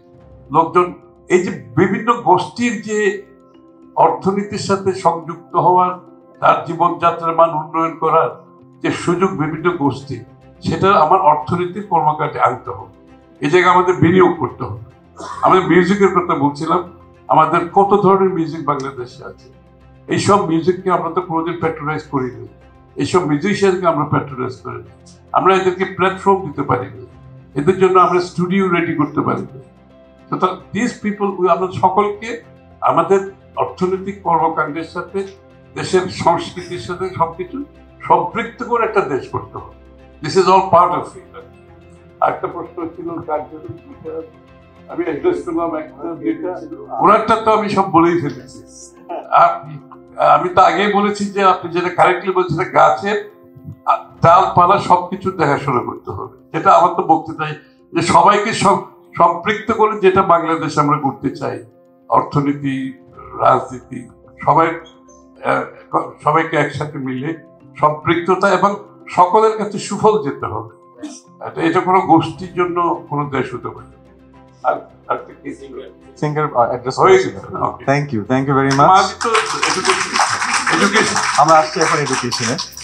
এটা রিপোর্ট আকারে আমরা পরিবেশন করব। দুটো কোয়েশ্চেন ওনাদের কাছে করা হয়েছিল যাতে করে সবাই ভার্চুয়ালি পার্টিসিপেট করতে পারে, যেটা আপনি বললেন it's a highly digital world. একটি কোয়েশ্চেন হচ্ছে কোন পাবলিক সার্ভিস সবচেয়ে বেশি রিফর্ম ওনারা মনে করেন প্রয়োজন, সেটা রেসপন্স ওনারা দিয়েছে, পিছনে আমাদের স্ক্রিনে আছে। এবং তাদেরকে দ্বিতীয় কোয়েশ্চেন করা হয়েছিল আমাদের যদি বিএনপি এই অপরচুনিটি পায় গভর্নমেন্ট ফর্ম করার, তাহলে তাদের কাছ থেকে প্রধানত দুটো কি জিনিস তারা এক্সপেক্ট করে পার্সোনাল লেভেলে, সেটার বিষয়েও বেশ অনেকেই পার্টিসিপেট করেছে। আমরা প্রায় এখানে 100-র উপরে রেসপন্স পেয়েছি বিভিন্ন অ্যাসপেক্টে, economic stability, freedom of speech, educated development, এই পুরোটাই আমরা আপনারাও দিতে থাকবেন এই এক্সারসাইজ। আমরাও যেটা বললাম আমরা রিপোর্ট আকারে আপনাদের কাছে পরিবেশন করব এবং ওনাদের যদি কোনো ফার্দার কমেন্ট থাকে সেটাও আমরা আপনাদের ডিটেলসে আমরা পৌঁছিয়ে দেওয়ার চেষ্টা করব। এ পর্বে আমরা আবার একটু অডিয়েন্সের কাছে যেতে চাই। আমি আবারও রুয়েটের আফরানুল আলম তনয়, যদি আপনি এখন থেকে থাকেন, ক্যারিয়ার ফোরামের জয়েন্ট সেক্রেটারি, আপনার কাছে শুনতে চাই। ঢাকা ফোরাম ইনিশিয়েটিভকে অনেক অনেক ধন্যবাদ আজকে এরকম একটা কোলাবোরেটিভ একটা প্ল্যাটফর্ম সবাইকে দেওয়ার জন্য। আমি যেহেতু অ্যাজ এ স্টুডেন্ট, আমি currently final year undergrad student studying civil engineering in Rajshahi university of engineering technology. আমার মেজর স্ট্রাকচারাল ইঞ্জিনিয়ারিং, সো ওইখান থেকে কিছু কনসার্ন আমার মনে হয়, কনসার্নের থেকে বড় বিষয় মনে হয় এখন বাংলাদেশের প্রত্যেকটা মানুষের একটা ভয়, যা হয়ে গেল গত কয়েক সপ্তাহে, ভূমিকম্প হচ্ছেই রেগুলার। সো বিগত অনেক বছর ধরেই বাংলাদেশের এই জায়গাটাতে আমার মনে হয় যে কোনো গভর্নমেন্ট, কোনো অর্গানাইজেশন কেউই আসলে খুব বেশি গুরুত্ব দিয়ে চিন্তা ভাবনা করছে না। আমরা জেনে একটু অবাক হব, জাস্ট ফর কনটেক্সট, 1900s থেকে like last century and this century মিলিয়ে সবচেয়ে বড় আর্থকুয়েকটা হয়ে গেছে গত জুলাইয়ে রাশিয়াতে, 8.8 ম্যাগনিটিউড। আমরা এটা খবর জানি না কেন, কজ রাশিয়াতে কোনো ক্যাজুয়ালিটি হয়নি। That country had zero casualty, that's why it didn't make news. আর আমাদের দেশে 5.7 magnitude একটা earthquake, it deceased a lot of bright mind and bright peoples. এটা খুবই দুঃখজনক। অ্যান্ড আমার যেটা মনে হয় আমাদের দেশে রেগুলেশনস মেনটেন করে স্ট্রাকচার হওয়া থেকে যেটা বেশি জরুরি, স্ট্রাকচার হওয়ার পরে সেটার হেলথ কতটুকু ভালো আছে, বা একটা ডিজাস্টার হয়ে যাওয়ার পরে একটা স্ট্রাকচার ইন্টিগ্রিটি আছে কিনা সার্ভ করার মতো, এই জায়গাগুলো নিয়ে আমরা কোনো কাজ করি না। So as a policy maker, what do you guys think that we should do? It's not about reforming, it's about creating a new public service that after a disaster all the risky structures should be assessed in any way to see if they are fit to serve us or not. Thank you. যে আপনি রাজশাহী থেকে এই প্রোগ্রামের জন্য participate করতে এসেছেন, thank you. Next, going to our another young friend, Farhan Ibtisham Joy, East West University Robotic Clubs coordinator. Ibtisham Joy, পড়াশোনা করছি কম্পিউটার সায়েন্স অ্যান্ড ইঞ্জিনিয়ারিং ডিপার্টমেন্টে, and it is my last semester. আর পাশাপাশি উনি যেমনটা বললেন যে রোবোটিক্স ক্লাবের সাথে যুক্ত আছি প্রায় 3 বছরের মতন ধরে। তো আমার আসলে 2টা প্রশ্ন আপনাদের কাছে আছে। প্রথমটা হচ্ছে যে মানে অ্যাজ এ সিএসসি পড়াশোনা করার অবস্থা যেটা আমি দেখতে পাচ্ছি যে ইন্ডাস্ট্রির সাথে বিশ্ববিদ্যালয়ের একটা বড় গ্যাপ রয়েছে। মানে আমাদের বিশ্ববিদ্যালয়ে যেটা হয় যে আমরা গতানুগতিক পড়াশোনা করে যাচ্ছি, আমরা ম্যাথস পড়ছি, জেন পড়ছি, অনেক কিছু পড়ছি, কিন্তু ভালো মতো যদি কোডিংটা মানে আমরা শিখতে পারি না ওইখান থেকে, যে কোনো বিশ্ববিদ্যালয়ে বলেন না কেন। কিন্তু যখন আমরা ইন্ডাস্ট্রিতে যাচ্ছি তখন কিন্তু আমাদেরকে এই সিজিপিএ দেখছে না, সিজিপিএ 3.2, 2.9 নিয়ে তারা অনেক ভালো ভালো কোডার হচ্ছে। তো এই যে ইন্ডাস্ট্রি একটা গ্যাপ, এই গ্যাপটাকে ক্ষতি পোষানোর জন্য আপনারা আসলে কি উদ্যোগ নেবেন? আর দ্বিতীয় যে প্রশ্নটা হচ্ছে যে আমাদের কিন্তু এখন দেখবেন যে আমি যেহেতু সিএসসি রিলেটেড ব্যাকগ্রাউন্ডের, তো মানে সিএসসি টাইপের মানে artificial intelligence, machine learning, deep learning নিয়ে অনেক গবেষণা হচ্ছে, এবং এই গবেষণাগুলো যদি খুব ভাগ্যবান কেউ হয়ে থাকে তারটা হয়তো IEEE অ্যাক্সেস বা IEEE কনফারেন্সের জায়গাতে যে ঠেকছে, আর যাদেরটা হচ্ছে না তাদেরটা নর্মাল বুক বাইন্ডিং আকারে থেকে যাচ্ছে। তো এখন এই যে গবেষণাগুলো যে পর্যায়ে থেমে যাচ্ছে, এগুলাকে যদি রিয়েল লাইফ কিছু অ্যাপ্লিকেশনে মানুষ মানে ফান্ডিং পেত, মানে আমরা যারা ফান্ডিং পেতাম, যেমন ধরেন পার্কিনসন ডিজিজ নিয়ে কোনো আমরা কাজ করলাম, ওটা হয়তো গবেষণা পর্যন্ত সীমাবদ্ধ, যে আমার মডেলটা এতটুকু ভালো কাজ করতে পেরেছে, কিন্তু পরবর্তী ফান্ডিং যদি পেতাম তো সেটাতে কিন্তু আমরা হচ্ছে অ্যাপ্লিকেশন বানাতে পারতাম, যেটা মানুষ ঘরে বসেই দেখতে পেত যে না তার পার্কিনসন ডিজিজটা কেমন, কিংবা তার বোন ফ্র্যাকচারের রেটটা কেমন। তো এগুলোতে আপনারা কোনো দায়িত্ব নেবেন নাকি? Thank you so much. আজকে এই অনুষ্ঠানে আমাকে ডাকার জন্য অনেক ধন্যবাদ আপনাদেরকে। ফারহানের কোশ্চেনের সাথে আসলে আমি একটু অ্যাড করতে চাই, যেহেতু আমি শিক্ষাঙ্গনেই আছি, পড়াশোনাই নিয়েই থাকতে হয়। তো আমাদের যে শিক্ষা ব্যবস্থা, এটা আসলে বেসিক্যালি রিফর্ম করার তেমন খুব একটা জায়গা নেই। আমরা এখন যে অবস্থায় আছি সেটা যে জায়গাটা, সেটা পুরোটা একদম আসলে নতুনভাবে তৈরি করার মতো একটা জায়গায় পৌঁছায় গেছে। আমরা এখানে 4 ধরনের মিডিয়ামে পড়াশোনা করি। আমাদের স্টুডেন্টরা কেউ বাংলা মিডিয়াম থেকে আসে, কেউ ইংলিশ মিডিয়াম থেকে আসে, কেউ ইংলিশ ভার্সন থেকে আসে, কেউ মাদ্রাসা থেকে আসে, কেউ কাউমি থেকে আসে। তো it's a very messed up one. তো এই জায়গা থেকে আমরা আসলে কিভাবে কাজ করতে পারি, আর হচ্ছে আমরা নর্মালি সবাই এক্সপোর্ট নিয়ে কথাবার্তা বলি যে আমরা এক্সপোর্ট করতে হবে। সো আমরা এক্সপোর্ট করি কি, যে আমাদের বেশি আসে তাই আমরা এক্সপোর্ট করব। তো আমাদের সবচেয়ে বেশি আসে মানুষ।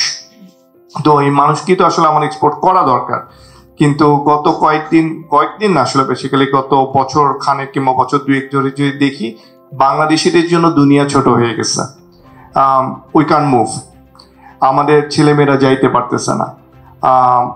আমার মনে হয় যে এখানে সরকারের পক্ষ থেকে অবশ্যই আমাদের দোষ আছে জাতিগতভাবে, কিন্তু তারপরেও হচ্ছে সরকারের পক্ষ থেকে বিশেষভাবে এই ব্যাপারটাকে দেখা দরকার। আমরা না এডুকেশনালি তাদের সাথে কম্পিটেবল হচ্ছি না কিছু, এই ব্যাপারে আপনাদের যদি কোনো ধরনের প্ল্যানিং থাকে। Very important question. Thank you, Rubaid bhai. Ahsan Chaudhary, Director of MBA Program, Prime Asia University. Assalamu alaikum, our chief guest and the special guest, and so also the moderator. As a faculty member, like my question is from my students, and also first of all thanks to Dhaka Forum for taking this initiative. So my question, like already Mahadi sir already mentioned, like you have mentioned the industry academia, you have mentioned career and all of things, like you have also mentioned, which I really like, that you think about the teachers, like the BNP think about the teachers, because if we have a very good teachers, good trained teachers, then the economy will develop, we will have a skilled workforce. So my question is from my students, that how can private universities strengthen their research publication output, and what specific policies or support initiatives should the next elected government introduce to facilitate research growth in Bangladesh higher education sector? So this is my question to both of you. Thank you. Thank you very much. আপনার প্রশ্নটা ছিল মূলত industry academy linkage নিয়ে, right? যেটা বলছিলাম, আমাদের বাংলাদেশে একটা বড় সমস্যা, অধিকাংশ ইউনিভার্সিটির ইন্ডাস্ট্রি একাডেমিয়া লিঙ্কেজ বা কোলাবোরেশন খুব বেশি নাই। আমাদের একটা বড় প্রস্তাবনা হচ্ছে ধাপে ধাপে বাংলাদেশের সব ডিগ্রি লেভেল কোর্সগুলোকে, অর্থাৎ অনার্স লেভেলে আমরা ইন্টার্নশিপটাকে ম্যান্ডেটরি করতে চাই। কিন্তু এখন যেটা সমস্যা, সেটা হচ্ছে অনেক ক্ষেত্রে ইন্টার্নশিপ হয়, সার্টিফিকেট থাকে, ওই ল এনফোর্সমেন্টের অবস্থা দেখা যায় কোনো মামা চাচা রেফারেন্সে করছে, কিন্তু এটা অ্যাকচুয়ালি কোনো কাজও করছে না। We also understand it. So আমাদের এখানে একটা স্বচ্ছতার প্রয়োজন। প্রত্যেকটা মানুষ যারা শিক্ষার্থী হিসেবে ইন্ডাস্ট্রিতে কাজ করবেন 3 মাসের জন্য যখন যাবেন একটা ইন্টার্নশিপের জন্য, সেটা যেন সত্যি আমরা এনফোর্স করতে পারি, একটা অ্যাওয়ারনেস ক্যাম্পেইন করা দরকার। প্রত্যেকটা জায়গা থেকে সেই ধরনের কোলাবোরেশনের প্রয়োজন রয়েছে।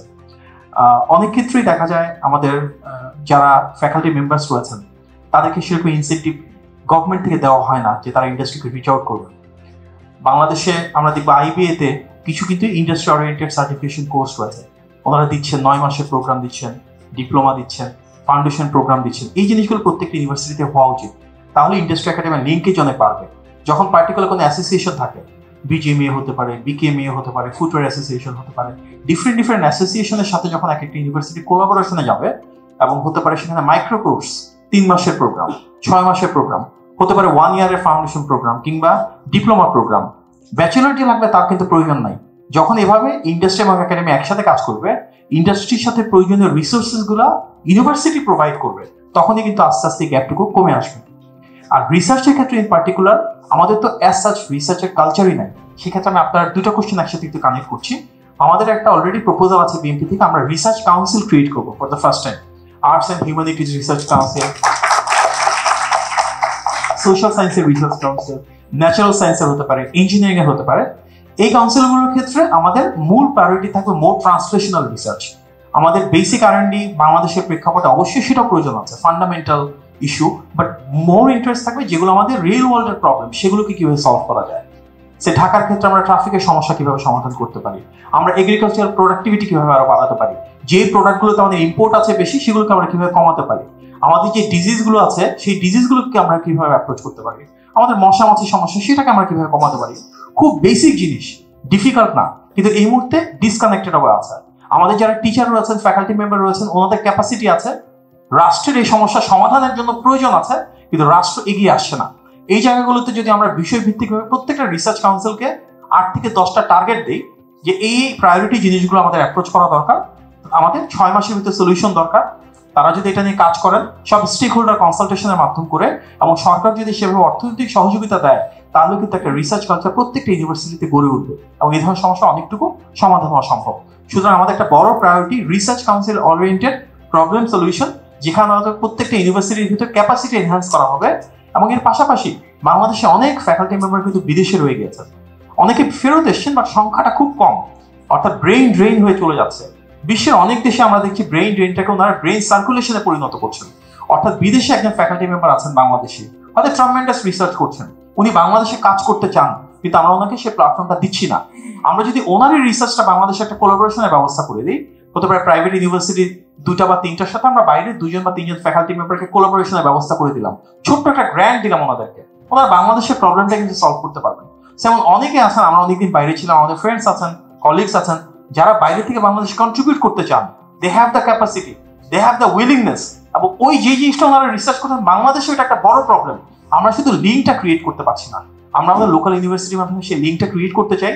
এর পাশাপাশি আমাদের আরো একটা চিন্তা আছে, যারা বাইরে রয়েছেন ওনারা বাংলাদেশে এসে সামার স্কুলের প্রোগ্রাম নিতে পারে। খুব সিম্পল একটা জিনিস, ওনারা প্রায় কিন্তু সামারে বাংলাদেশে আসেন, দেখা গেল আমরা শুধু ওনাদেরকে এয়ারের টিকিটটা দিলাম এবং একটা সার্টেন অনারিয়াম তাদেরকে প্রোভাইড করলাম, ওনারা 3 মাসে একটা প্রোগ্রাম বাংলাদেশে করতে পারেন, ওনারা বাংলাদেশে এসে স্টুডেন্টদের ক্লাস নিতে পারেন।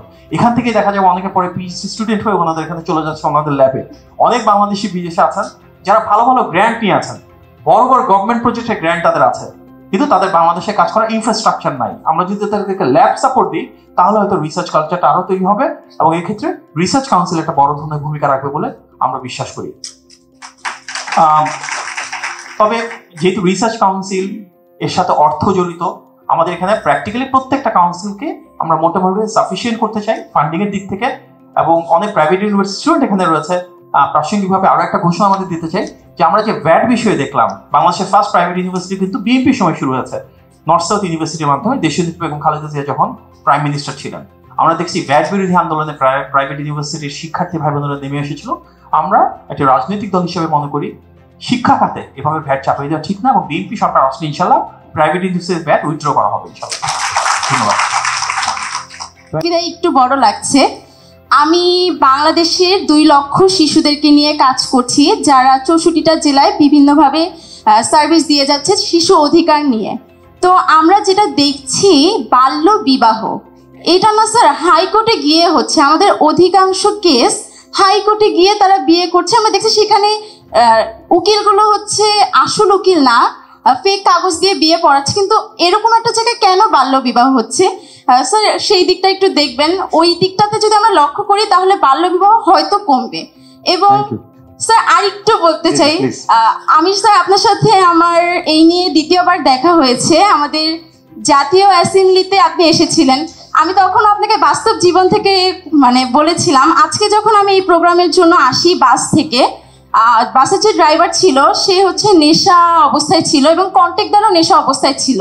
কিছুদিন আগে আমার ওসমান গনি স্মৃতি মিলনায়তনে শিশু সপ্তাহের একটা প্রোগ্রাম ছিল, সেখানে যখন আমি বাস থেকে আসি স্যার আমার পায়ে এখনো ব্যথা, আমি পড়ে যাই এবং একটা বাইকও সেখানে অ্যাক্সিডেন্ট হয়। তো আমরা বাংলাদেশে দেখছি যে ড্রাইভাররা তারা কোনো প্রশিক্ষণ পাচ্ছে না যারা বাস সিএনজি চালাচ্ছে।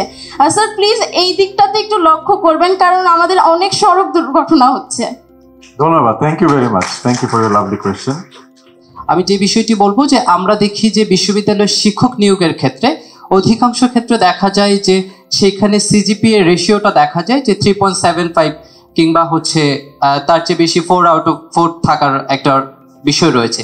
সেই ক্ষেত্রে আমি বলবো যে অনেক ক্ষেত্রে দেখা যায় যে সামাজিক বিজ্ঞান অনুষদের শিক্ষার্থীদের ক্ষেত্রে এই সিজিপিএটা একটু শিথিল করার ক্ষেত্রে সেই ক্ষেত্রে শিক্ষা ব্যবস্থার দিকে যেহেতু আপনারাও জোর দিবেন, এই ক্ষেত্রে আপনাদের কোনো ধরনের কার্যকরী পদক্ষেপ আপনারা নেবেন কিনা? ধন্যবাদ। আসসালামু আলাইকুম সবাইকে অসংখ্য ধন্যবাদ এইরকম একটা আয়োজন করার জন্য। আমার নাম সুচিতা ফারুক শীর্ষ। আমি বর্তমানে ইন্ডাস্ট্রিয়াল অ্যান্ড প্রোডাকশন ইঞ্জিনিয়ারিং থেকে পাশ করেছি Ahsanullah university of science and technology থেকে। তো আমি বেসিক্যালি যেহেতু ইঞ্জিনিয়ারিং ব্যাকগ্রাউন্ডের, আর এখানে অলরেডি আপনারাও মেনশন করেছেন যে ডাক্তার, ইঞ্জিনিয়ার, দেন ল, এই সাবজেক্টগুলোকে বেশি প্রায়োরিটি দেওয়া হয়। তো আমার কাছে মনে হলো যে একটা বিষয় নিয়ে এখানে কেউ কথা কেন বললো না, সেটা হচ্ছে আমাদের যে অসহায় পশু পাখিগুলো রয়েছে আমাদের আশপাশে, আমরা যে পরিবেশে দেখি, আমরা বিভিন্ন কেসেস দেখছি। যেমন ধানমন্ডি লেকে কয়েকদিন আগে দেখলাম যে বিড়ালদের চোখ উঠিয়ে ফেলা হচ্ছে। তারপরে রিসেন্টলি আমরা এটাও দেখলাম যে একটা কুকুরের অনেকগুলা বাচ্চাকে যে ডুবিয়ে মেরে ফেলা হলো। তারপরে আমরা যেটা আপনারা বললেন যে আমরা সব পেশাকে সম্মান করি না, তো এখন আমি নিজেও আসলে পাখি পালি।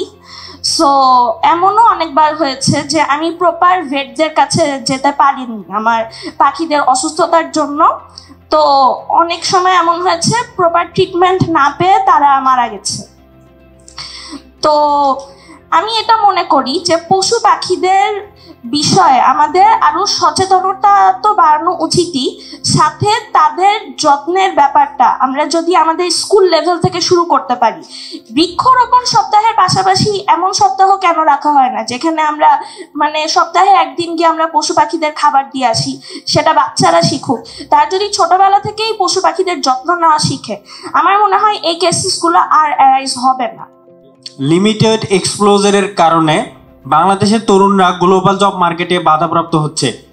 বিদেশি ভাষার দক্ষতা এবং ইন্টারন্যাশনাল রিকগনাইজেশন সার্টিফিকেটের উন্নত করার জন্য কোনো পদক্ষেপ নেওয়া যেতে পারে কি স্যার?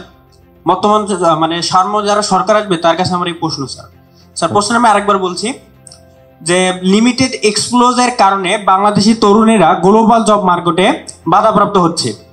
বিদেশি ভাষার দক্ষতা এবং ইন্টারন্যাশনাল রিকগনিশন সার্টিফিকেশন উন্নত করার জন্য কোনো পদক্ষেপ দীর্ঘমেয়াদী নেওয়া যেতে পারে কি? ধন্যবাদ। Thank you. তো একজন সোশ্যাল সায়েন্সের স্টুডেন্ট হিসাবে আমার কাজই হচ্ছে মানুষ এবং সমাজকে নিয়ে।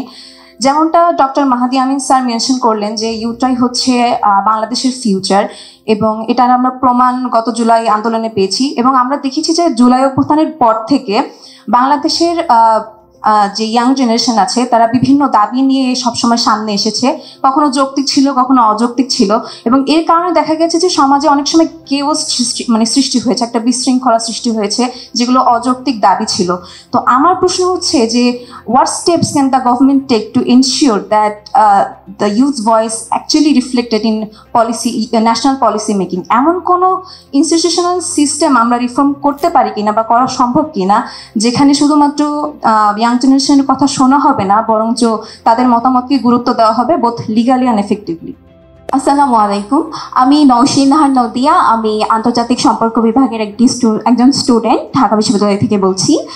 আমার তিনটা বিষয় একটু বলার ছিল যে এডুকেশন সেক্টরে ইনক্লুশনের একটা কথা বলা হয়েছে, কিন্তু এডুকেশন সেক্টরে দেখা গিয়েছে যে প্রিভিয়াস যে বইগুলো ছিল সেগুলো মডিফাই করা হয়েছে এবং বিভিন্ন জিনিস বাদ দেওয়া হয়েছে।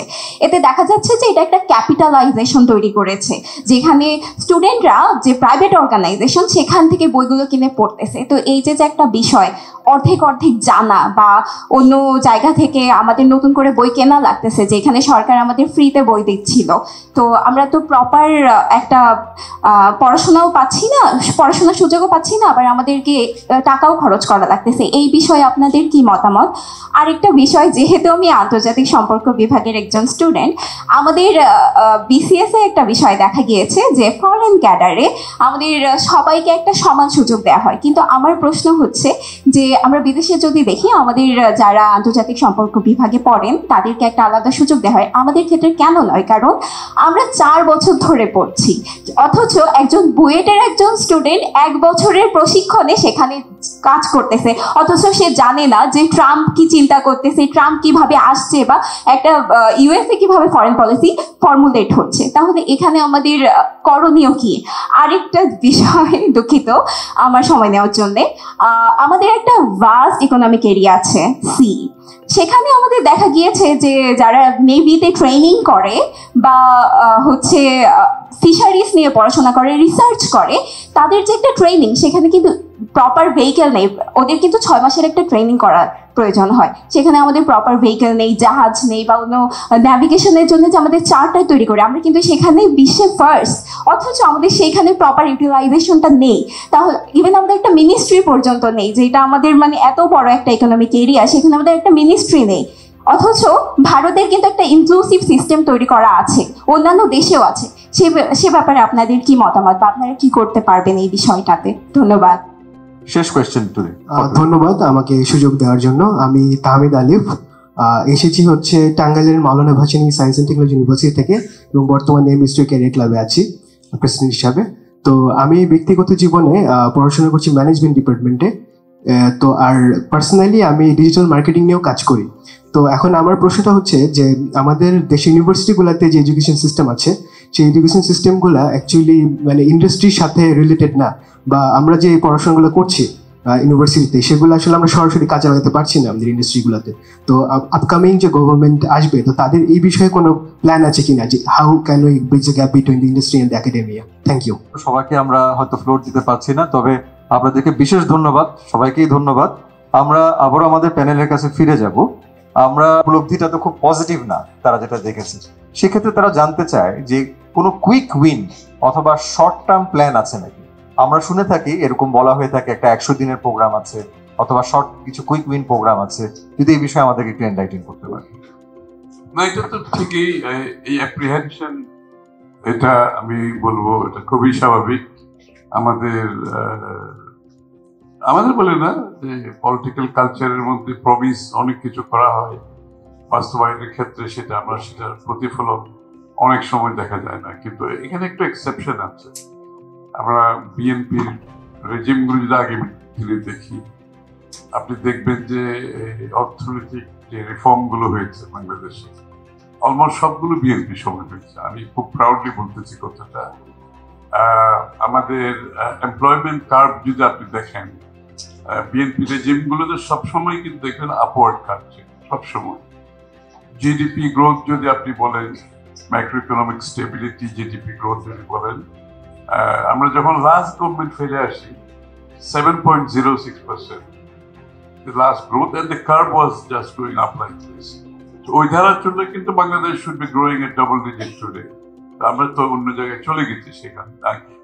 সুতরাং ট্রেন্ড ওয়াইজ যে লিবারালাইজেশন, এগেইন যে আপনি গার্মেন্ট ফ্যাক্টরি যদি আমি এক্সাম্পল দিই, আজকে গার্মেন্ট ফ্যাক্টরি যেখানে আসছে এটা বিকজ আমাদের লিবারালাইজেশন পলিসির কারণে, back to back LC, bounded warehouse, যে কারণে বিএনপির পলিসির কারণে আজকে গার্মেন্ট ইন্ডাস্ট্রি উঠে এসেছে।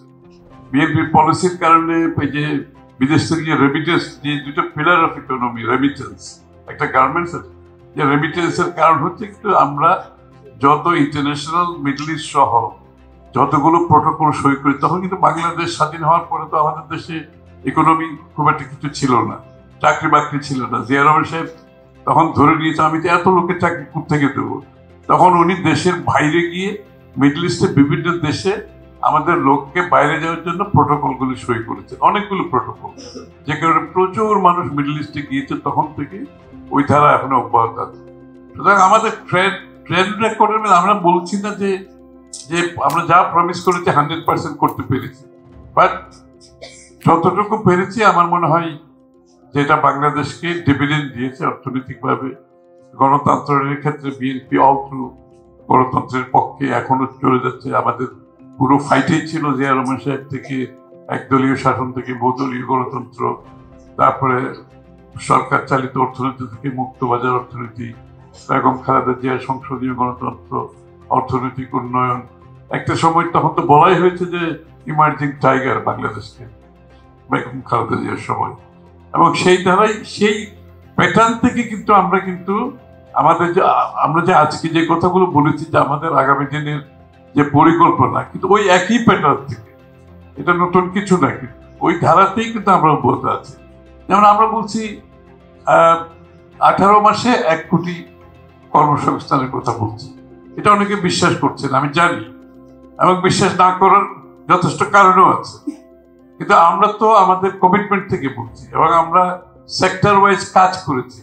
কোন সেক্টরে প্রথমে কত কর্মসংস্থান হবে, কত আত্মকর্মসংস্থান হবে, কত বিদেশি কর্মসংস্থান হবে, এর মধ্যে আমরা কোন কোন আইটি রিলেটেড আমাদের একটা বিশাল প্ল্যান আছে। আপনার আমাদের ইয়াং জেনারেশনে যারা ম্যাট্রিক IABA পাস করে বসে আছে, এদের সকলকে আমরা অ্যাবজর্ব করতে চাই আইটি রিলেটেড ইন্ডাস্ট্রিতে, আইটি AI রিলেটেড এই ইকোসিস্টেমটা আমরা যেভাবে যে বিনিয়োগের দিকে যাচ্ছি, আমি যেটা বলছি, আমরা মেগা প্রজেক্টে যাব না, আমাদের বিনিয়োগ হবে একটা robust internet, uninterrupted power supply, যাতে করে গ্রামে গঞ্জ থেকে everybody can get a job, আত্মকর্মসংস্থান হোক, কর্মসংস্থান হোক। যেটা 1 কোটি চাকরি যে আমরা সেগমেন্টগুলো করেছি এবং কোথায় কত ইনভেস্টমেন্ট করব ঠিক করেছি আমরা। Ambitious, yes it is ambitious, আমাদের অ্যাম্বিশিয়াস তো হতেই হবে, তাই না? অ্যাম্বিশন ছাড়া কি কোনো জাতিকে আগাতে পারে না, আগেও বলেছি আমি। তো সুতরাং এই প্রশ্নের উত্তরে আমি এটাই বলবো যে আমাদের প্রুভেন ট্র্যাক রেকর্ড আছে, we have done it once, we can do it again ইনশাআল্লাহ। এবং আমরা কিন্তু এগুলো শুধুমাত্র পলিটিক্যাল রেটোরিক্স না, পলিটিক্যাল স্টেটমেন্ট, এগুলোর জন্য আমরা প্রত্যেক কিছু হোমওয়ার্ক করেছি, ডিটেইল হোমওয়ার্ক করেছি, এবং কোন কোন সেক্টর থেকে অর্থায়ন করবো সেটাও আমরা ঠিক করেছি। এবং আমাদের অর্থায়নের মডেলটাও কিন্তু আমি যেরকম বলছি, ইকোনমিক মডেলটা চেঞ্জ হবে, আমাদের অর্থায়নের মডেলও চেঞ্জ হয়ে যাবে। আমরা $4 বিলিয়ন জন্য IMF এর পিছিয়ে পিছিয়ে ঘুরে বেড়াবো না, আই ক্যান অ্যাসিওর ইউ। আমরা $4 বিলিয়ন আমরা আমাদের ক্যাপিটাল মার্কেট ডেভেলপ করবো, এবং আমরা ক্যাপিটাল মার্কেট ডেভেলপ করার জন্য যা যা করার ইতিমধ্যে আমরা কাজ শেষ করেছি। এবং ক্যাপিটাল মার্কেটের সাথে বাংলাদেশিরা যারা বিদেশে কাজ করছে, ওয়াল স্ট্রিট থেকে শুরু করে, তারপরে ওই গোল্ডম্যান স্যাক্স থেকে শুরু করে যারা বড় বড়, সবাই আমাদের সাথে কানেক্টেড, এবং আমরা বিলিয়নস অফ ডলার আমাদের ক্যাপিটাল মার্কেটে আনবো ইনশাল্লাহ। ওই টাকা বাংলাদেশে ইনভেস্ট হবে, IMF এর ওয়ার্ল্ড ব্যাংকের পিছে তাদের কথা মতো আমরা ঘোরাঘুরি করবো না। সুতরাং we have a different model না, এবং আমরা ওইভাবেই আমরা নিশ্চিত করেছি যাতে এই টাকাটা কারো হাতে না থাকে, কারোর উপর ডিপেন্ডেন্ট হতে না হয়। এবং আমাদের ট্যাক্স GDP, যেটা আমাদের লোকজনের যদি অর্থনৈতিকভাবে উন্নয়ন হয়, আমাদের লোকজন ট্যাক্স হতে আসতে ক্রমান্বয়ে এটা বাড়তে থাকে। তো সুতরাং আমাদের যত কিছু প্রমিস করছি, যে আমরা যে থিয়েটার ডিস্ট্রিক্টের কথা বলছি, আমরা কিন্তু থিয়েটার ডিস্ট্রিক্ট কোথায় করবো, ঢাকায় বিভিন্ন জায়গায় আমাদের জায়গা জমি যদি দেখতেছি, যদি ক্ষমতায় আমাদেরকে যদি দায়িত্ব দেওয়া হয়, তাহলে প্রত্যেক কিছুর পিছনে অনেক কাজ হচ্ছে, আর্কিটেক্টরা কাজ করছে, সব জায়গায় সব ধরনের আমাদের ইনভলভমেন্ট অলরেডি শুরু হয়েছে, যাতে আমরা ডে 1 থেকে আমাদের পারফর্ম করতে পারি। We can get going from day 1। আমরা চেষ্টা করছি, আমি আশা করি আমরা যা প্রমিস করছি জনগণের কাছে, যা বলছি, এই কাজগুলো আমরা সময় মতো করতে পারবো। আমাদের 100 ডেজ প্রোগ্রাম আছে, 18 মাসের প্রোগ্রাম আছে, এগুলো সব লেইড আউট প্রোগ্রামস আছে। তো হোপফুলি আপনাদের সকলে, আমি তো বলেছি ইটস এ পার্টনারশিপ, আমরা ওইরকম গভর্নমেন্ট চালাতে চাই না যেটা আমরা সরকার সবকিছু করে ফেলবো এবং সরকার কাউকে কিছু করতে দেবে না, আমাদের লোকগুলো সবাই করবে, এরকম কিছু আমরা করতে চাই না। আমরা চাই সবাইকে নিয়ে করতে, পার্টনারশিপের মাধ্যমে, অ্যালায়েন্সের মাধ্যমে করতে চাই। এখানে যে ফিল্ম মেকার উনি আছেন, আমাকে যদি এখন ফিল্মের লাইনে খুঁজে, ওনাদের মতো লোকের তো আমার ইনপুট দিতে হবে, ওনার পার্টনারশিপ আমার লাগবে। ইকুয়ালি এখানে আপনারা যারা যারা যে জায়গায় আছেন, we need a partnership, we have to build N alliance, national alliance. Government একা করবে, যেটা government can never deliver everything, আপনাকে ডেলিভারি করতে হবে থ্রু পার্টনারশিপ। সুতরাং আমরা সেটাও নির্দিষ্ট করেছি আমরা প্রাইভেট সেক্টরের সাথে কোথায় পার্টনারশিপ করব, এনজিওর সাথে কোথায় পার্টনারশিপ করব, ইন্ডাস্ট্রির সাথে কোথায় পার্টনারশিপ করব, ক্রিয়েটিভ ইন্ডাস্ট্রিতে আপনারা যারা আছেন আপনাদের সাথে কোথায় পার্টনারশিপ করব, এটাই হচ্ছে আমাদের প্রোগ্রাম। কারণ government delivery is very poor always, সত্য কথা বলতে। এই জন্য আমরা পার্টনারশিপগুলো ইতিমধ্যে আমরা এনজিওদের সাথে বসেছি, অনেকগুলো মিটিং করেছি, প্রাইভেট সেক্টরের সাথে বসেছি, কাদের সাথে কতটুকু পার্টনারশিপ কোথায় করব। সো ইট ইজ অল আমাদের বেসিক হোমওয়ার্ক আমরা করেছি, প্রোগ্রাম করেছি, অ্যান্ড বাকিটা আল্লাহর ইচ্ছা। But I think as I said, ambition ছাড়া তো কিছু হবে না আমাদের। Not only we are ambitious, but আমরা পরিকল্পনা করে ইনক্লুডিং ফান্ডিং গুলো, কথা তো অনেক কিছু বলা যায়, ফান্ডিং এর অভাবে অনেক কিছু হয়, এই জন্য আমরা ফান্ডিং গুলো অ্যাড্রেস করতেছি। কোথায় কোথায় আমাদের প্রায়োরিটি ভিত্তিতে, অগ্রাধিকার ভিত্তিতে আমরা ফান্ডিং করি। আমরা তো 5 কোটি টাকার প্রজেক্টকে 30 কোটি টাকা বানিয়ে 20 কোটি টাকা বিদেশে পাচার করে দিলাম, ওইভাবে তো আর দেশ চলবে না। আমার 20 কোটি টাকা, ওই 10 কোটি টাকা যেটা খরচ করবো ওইটা তো আমার আবার ক্রাইটেরিয়া আছে। Is it a good, does it have a good value? এই যে আমি ইনভেস্টমেন্ট করবো এটা একটু ভ্যালু আছে কি? Does it have a good return? এটা থেকে আমি রিটার্ন পাচ্ছি কি? Can it create employment? এটা এমপ্লয়মেন্ট ক্রিয়েট করছে কিনা? এবং ইজ ইট এনভায়রনমেন্টালি ফ্রেন্ডলি? আমরা ছোট দেশ, আমাদের কিন্তু পরিবেশ অত্যন্ত গুরুত্বপূর্ণ। 18 কোটি মানুষ একটা ছোট দেশে থাকে। আমরা যদি পরিবেশটাকে, আমাদের বায়োডাইভার্সিটিকে যদি আমরা নষ্ট করে দিই, তাহলে তো কিন্তু আমাদের সকলের জন্য ক্ষতিগ্রস্ত হবো। উন্নতি যতটুকু হবে তার থেকে আমরা বেশি ক্ষতিগ্রস্ত হবো। ওই যে ভূমিকম্পের কথা বললেন একজন, যে সুতরাং আমাদের অনেকগুলো কনসার্ন আছে যেগুলো আমাদেরকে ডেভেলপমেন্ট করার সময় আমাদের মাথায় রাখতে হবে। আমার পরিবেশ আমরা নষ্ট করতে পারবো না। ঢাকা শহরে নিঃশ্বাস ফেলা যায় না, বায়ু দূষণ এমন জায়গায় গেছে। আমাকে এনশিওর করতে হবে আমার উন্নয়নের সাথে যাতে আমার স্বাস্থ্যগত ভাবে ক্ষতিগ্রস্ত আমাদের লোকজন না হয়। আমাদের গাছপালা, পশু, জীবিকা যেগুলো আছে, বায়োডাইভার্সিটি, এটা no net loss of biodiversity. আমি যতটুকু বায়োডাইভার্সিটি নষ্ট করবো এটা আমি পূরণ করে দেবো আর কি। সুতরাং আমাদের মিটিগেশন হায়ারার্কি যেগুলো আছে এগুলোকে আমাদের ফুলফিল করতে হবে। সুতরাং আমাদের প্ল্যানের মধ্যে যে 10 টাকা যদি আমি খরচ করি দেশে, আমার 10 টাকার যৌক্তিকতা দেখাতে হবে। এটাকে আমি 50 টাকা করে 40 টাকা বিদেশে পাচার করে দেবো, ওইটা তো প্রশ্নই আসে না। যে 10 টাকা খরচ করবো এটাকে আমার যৌক্তিক করতে হবে। এটাকে আমাকে বোঝাতে হবে এই 10 টাকার খরচের পেছনে আমার দেশের জনগণ কি পেয়েছে, আমার দেশ কতটুকু লাভবান হয়েছে। এটাই আমাদের প্ল্যানের মধ্যে আছে। বাকি দেখা যাক সময় মতো। আপনারা আবার জবাব দিয়ে করবেন, অসুবিধে আমরা তো বলছি আমরা জবাব দিয়ে আসছি। এবং সবচেয়ে বড় কথা হচ্ছে আমরা এখন থেকে জবাব দিয়ে হচ্ছে। এখন তো আপনাদের সামনে পরীক্ষা দিচ্ছে, তাই না? মার্কিং তো আপনারা করবেন, আপনারা মার্কিং করলে পাস করবেন, আর ফেল, 2টার থেকে 1টা হবে, তাই না? সুতরাং আমরা আগামী দিনে ক্ষমতায় গিয়ে আপনারা মনে করবেন না আমরা ওই 7th রাউন্ডে উঠে যাব, আপনাদের সাথে আমাদের যোগাযোগ থাকবে না। এই ধারা কিন্তু অব্যাহত থাকবে, এই প্রশ্ন জবাবদিহিতা অব্যাহত থাকবে আমাদের পক্ষ থেকে। আমরা সম্মুখীন হব, বারবার সম্মুখীন হব। আপনারা প্রশ্ন করবেন, আমরা উত্তর দেব। বাস্তবায়ন যেটা না হয় সেটা আপনারাই বলবেন। আপনারা বলেছেন এখন তো বাস্তবায়ন হচ্ছে না, উত্তর দিতে হবে। আমরা সেইভাবে নতুন বাংলাদেশের প্রত্যাশা যেটা পূরণ করতে হলে জবাবদিহিতা থাকতে হবে। ইট ইজ এ মাস্ট। এই যে অনেকে অনেকগুলো প্রশ্ন করছে, এটা কিন্তু মূল কথা কোন জায়গায় জানেন? মূল কথা হচ্ছে জবাবদিহিতার অভাব। বাংলাদেশ যত জায়গায় যত কিছু হচ্ছে, কাউকে জবাবদিহিতার মধ্যে আসতে হচ্ছে। এটাই হচ্ছে বড় সমস্যা বাংলাদেশে। জবাবদিহিতা নিয়ে আসবেন, অনেকগুলো প্রবলেম এমনি সলভ হয়ে যাবে। Thank you very much.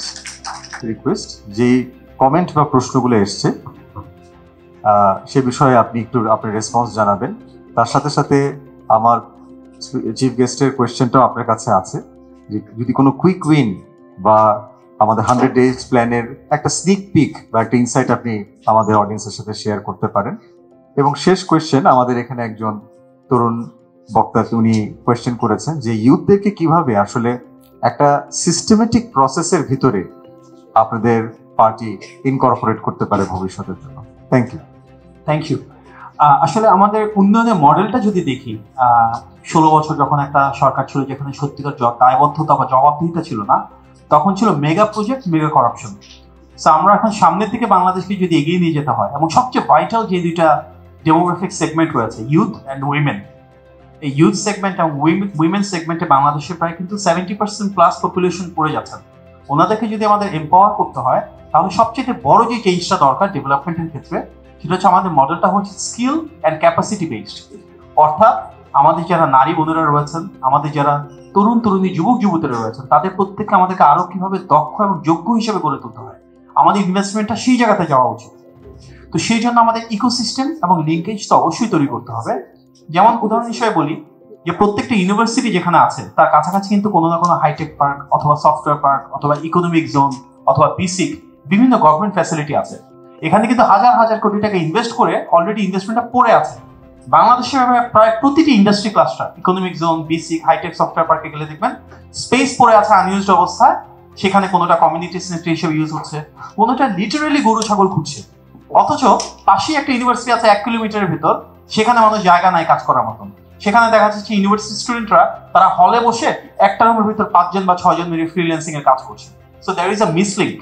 আমরা চাচ্ছি প্রত্যেকটা লোকাল এরিয়াতে যে গভর্নমেন্ট স্ট্রাকচার রয়েছে, সেই ইন্ডাস্ট্রি ক্লাস্টারে লোকাল যে এডুকেশন ইনস্টিটিউট বা ইউনিভার্সিটিগুলো রয়েছে, সেখান থেকে মানুষজনকে কাজের ব্যবস্থা করে দেওয়া, কো ওয়ার্কিং স্পেস তৈরি করে দেওয়া। ওয়ান স্টপ সলিউশনের মাধ্যমে একদম company registration, trade licence, VAT, tax, টিনের কাজগুলো সহজ করে সেখানেই সেই ইকোসিস্টেম তৈরি করা যেন উদ্যোক্তা হিসেবে গড়ে ওঠে। আজকে 5 জন মানুষ একটা হলের রুমে বসে ফ্রিল্যান্সিং এর কাজ করছে, কিন্তু আমরা নিয়ার বাই হাইটেক পার্কে যদি এরকম 10টা রুম করে দিই, 10টা ওয়ার্কিং স্পেসে যদি 50 জন কাজ করতে পারে এবং এক একজন ব্যক্তিগতভাবে ফ্রিল্যান্সিং এর কাজ যারা করছে তারা যদি উদ্যোক্তা হিসেবে একটা কোম্পানি ফর্ম করতে পারে, তাহলে কিন্তু আমাদের অনেকগুলো প্রবলেম সলভ হয়ে যাবে। এর পাশাপাশি আরেকটা বিষয় না বললেই না, আমাদের যদি ক্যাপাসিটি এনহ্যান্স করতে হয়, তাহলে আমাদের টেকনিক্যাল এবং ভোকেশনাল এডুকেশনকে কিন্তু অনেক বেশি প্রায়োরিটাইজ করতে হবে। সবাইকে যে ইউনিভার্সিটি লেভেলে ডিগ্রি নিতে হবে বিষয়টা তা না। অনেকে কিন্তু চাইলে টেকনিক্যাল এন্ড ভোকেশনাল এডুকেশনে সেই জবগুলো যেটার সাথে রিয়েল ওয়ার্ল্ডের সম্পৃক্ততা রয়েছে, সেই ট্রেনিং বা সেই স্কিল যেটার মাধ্যমে তাদের কর্মসংস্থান হবে, সেগুলোকে প্রায়োরিটাইজ করতে পারে। বাংলাদেশ থেকে প্রতি বছর অ্যারাউন্ড 10 লাখের মতো মানুষ বিদেশে কাজ করতে যান। আনফর্চুনেটলি এই 10 লাখের ভেতরে রাফলি 7 লাখ যান শুধুমাত্র একটা দেশে, সৌদি আরব। এর বাইরে সারা বিশ্বে মিলে যায় প্রায় 3 লাখের মতো। এবং 10 লাখের ভিতরে নারীর সংখ্যা 50,000ও হয় না অধিকাংশ বছর, প্রায় 9.5 লাখ পুরুষ যাচ্ছেন। So there is an opportunity আমাদের জন্য। নাম্বার 1, আমরা মার্কেট ডাইভার্সিফাই করতে পারি। একদম জাপান, কোরিয়া, চীন সহ বিশ্বের বিভিন্ন দেশে ল্যাঙ্গুয়েজ ট্রেনিং এর মাধ্যমে সেগুলো অ্যাক্সেস তৈরি করতে পারি। আমাদের যারা নারী বোনেরা রয়েছেন তাদেরকে নার্স হিসেবে পাঠাতে পারি, সোশ্যাল ওয়েলফেয়ার ফেয়ার হিসেবে করতে পারি, কেয়ারার হিসেবে পাঠাতে পারি। সম্মানজনক চাকরি যেখানে ভালো আর্নিংস থাকবে, ডিগনিটি থাকবে, আমরা কিন্তু ওনাদেরকে অনেক বেশি পাঠানোর সুযোগ রাখি। তবে বড় পার্থক্য হচ্ছে এই মুহূর্তে যারা আছেন তাদের একটা বড় অংশ আনস্কিলড অবস্থায়। আমরা যদি তাদেরকে সেমি স্কিলড এবং পরবর্তীতে স্কিল করে পাঠাতে পারি, তাহলে কিন্তু সারা বিশ্বে বাংলাদেশের জন্য অবারিত সুযোগ তৈরি হবে। আমাদের প্রায় প্রত্যেকটা এমবেসি হাই কমিশনে আমরা যদি এরকম একটা সার্ভে নেই, ওনাদেরকে যদি বলি যারা রিসার্চ করে এবং লোকাল যারা বিভিন্ন এমবেসির কাছে যেই দেশে আছে সেখানে কনসালটেশন করে আমাদেরকে একটা ফিডব্যাক দিতে পারে যে আগামী 6 মাসে লেটস সে সৌদি আরবে কি টাইপের ওয়ার্কফোর্সের প্রয়োজন, কুয়েতে বা কাতারে কি টাইপের ওয়ার্কফোর্স প্রয়োজন, আগামী 6 মাসে কোরিয়া বা জাপানে কি পরিমাণ ওয়ার্কফোর্স প্রয়োজন। তাদের যে রিকোয়ারমেন্ট আছে সেই রিকোয়ারমেন্ট আরোকে আমরা আমাদের টেকনিক্যাল এন্ড ভোকেশনাল এডুকেশন সিস্টেমটাকে কানেক্ট করতে পারি। আমাদের এনএসডি আছে, ন্যাশনাল স্কিলস ডেভেলপমেন্ট অথরিটি, তাদেরকে আমরা সেই কোর্সগুলোর সাথে কানেক্ট করে দিতে পারি। এবং এর মাধ্যমে যেটা হবে, আমাদের বাইরে যাওয়া মানুষের সংখ্যা অনেক বাড়বে, নারীর সংখ্যা বাড়বে এবং যারা যাচ্ছে তারা অনেক বেশি স্কিলড অবস্থায় যেতে পারবে। এর মাধ্যমে প্রতি বছরে কিন্তু এখন যেটা 10 লাখ, আমরা ইজিলি 20 লক্ষ মানুষকে বাইরে পাঠাতে পারি।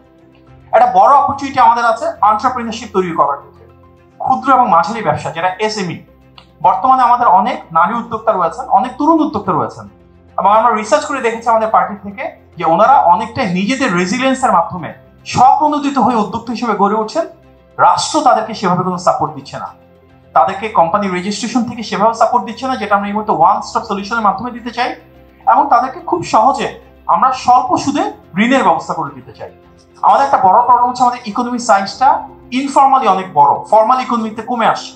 আমরা যদি ট্যাক্স ব্যবস্থাতে প্রয়োজনীয় যে রিফর্মগুলো করা প্রয়োজন, যেখানে সৎ এবং যোগ্য যারা ব্যবসায়ী রয়েছেন তারা ট্যাক্স যেন প্রদান করেন, সেই ধরনের সুযোগ সুবিধা আমরা তাদেরকে দিতে পারি। সবার যে ডে ওয়ান থেকে ট্যাক্স দিতে হবে তা না, আমরা যদি সবার সাথে স্টেক হোল্ডার কনসালটেশনের মাধ্যমে দেখতে পারি যে হয়তো কাউকে ট্যাক্সের ওয়েভার দেওয়ার সুযোগ আছে, কিন্তু একটা পর্যায়ে তারা ফর্মাল ইকোনমিতে এন্ট্রি করবে, তাহলে কিন্তু আমাদের ইকোনমিক সাইজটা আরো বড় হবে। ইকোনমিক সাইজ বড় করার জন্য ইকোনমিক ট্রান্সপারেন্সি করতে হবে। ট্রানজ্যাকশনটা বাড়াতে হবে ফর্মাল ইকোনমিতে, সে ধরনের আমরা উদ্যোগ গ্রহণ করব।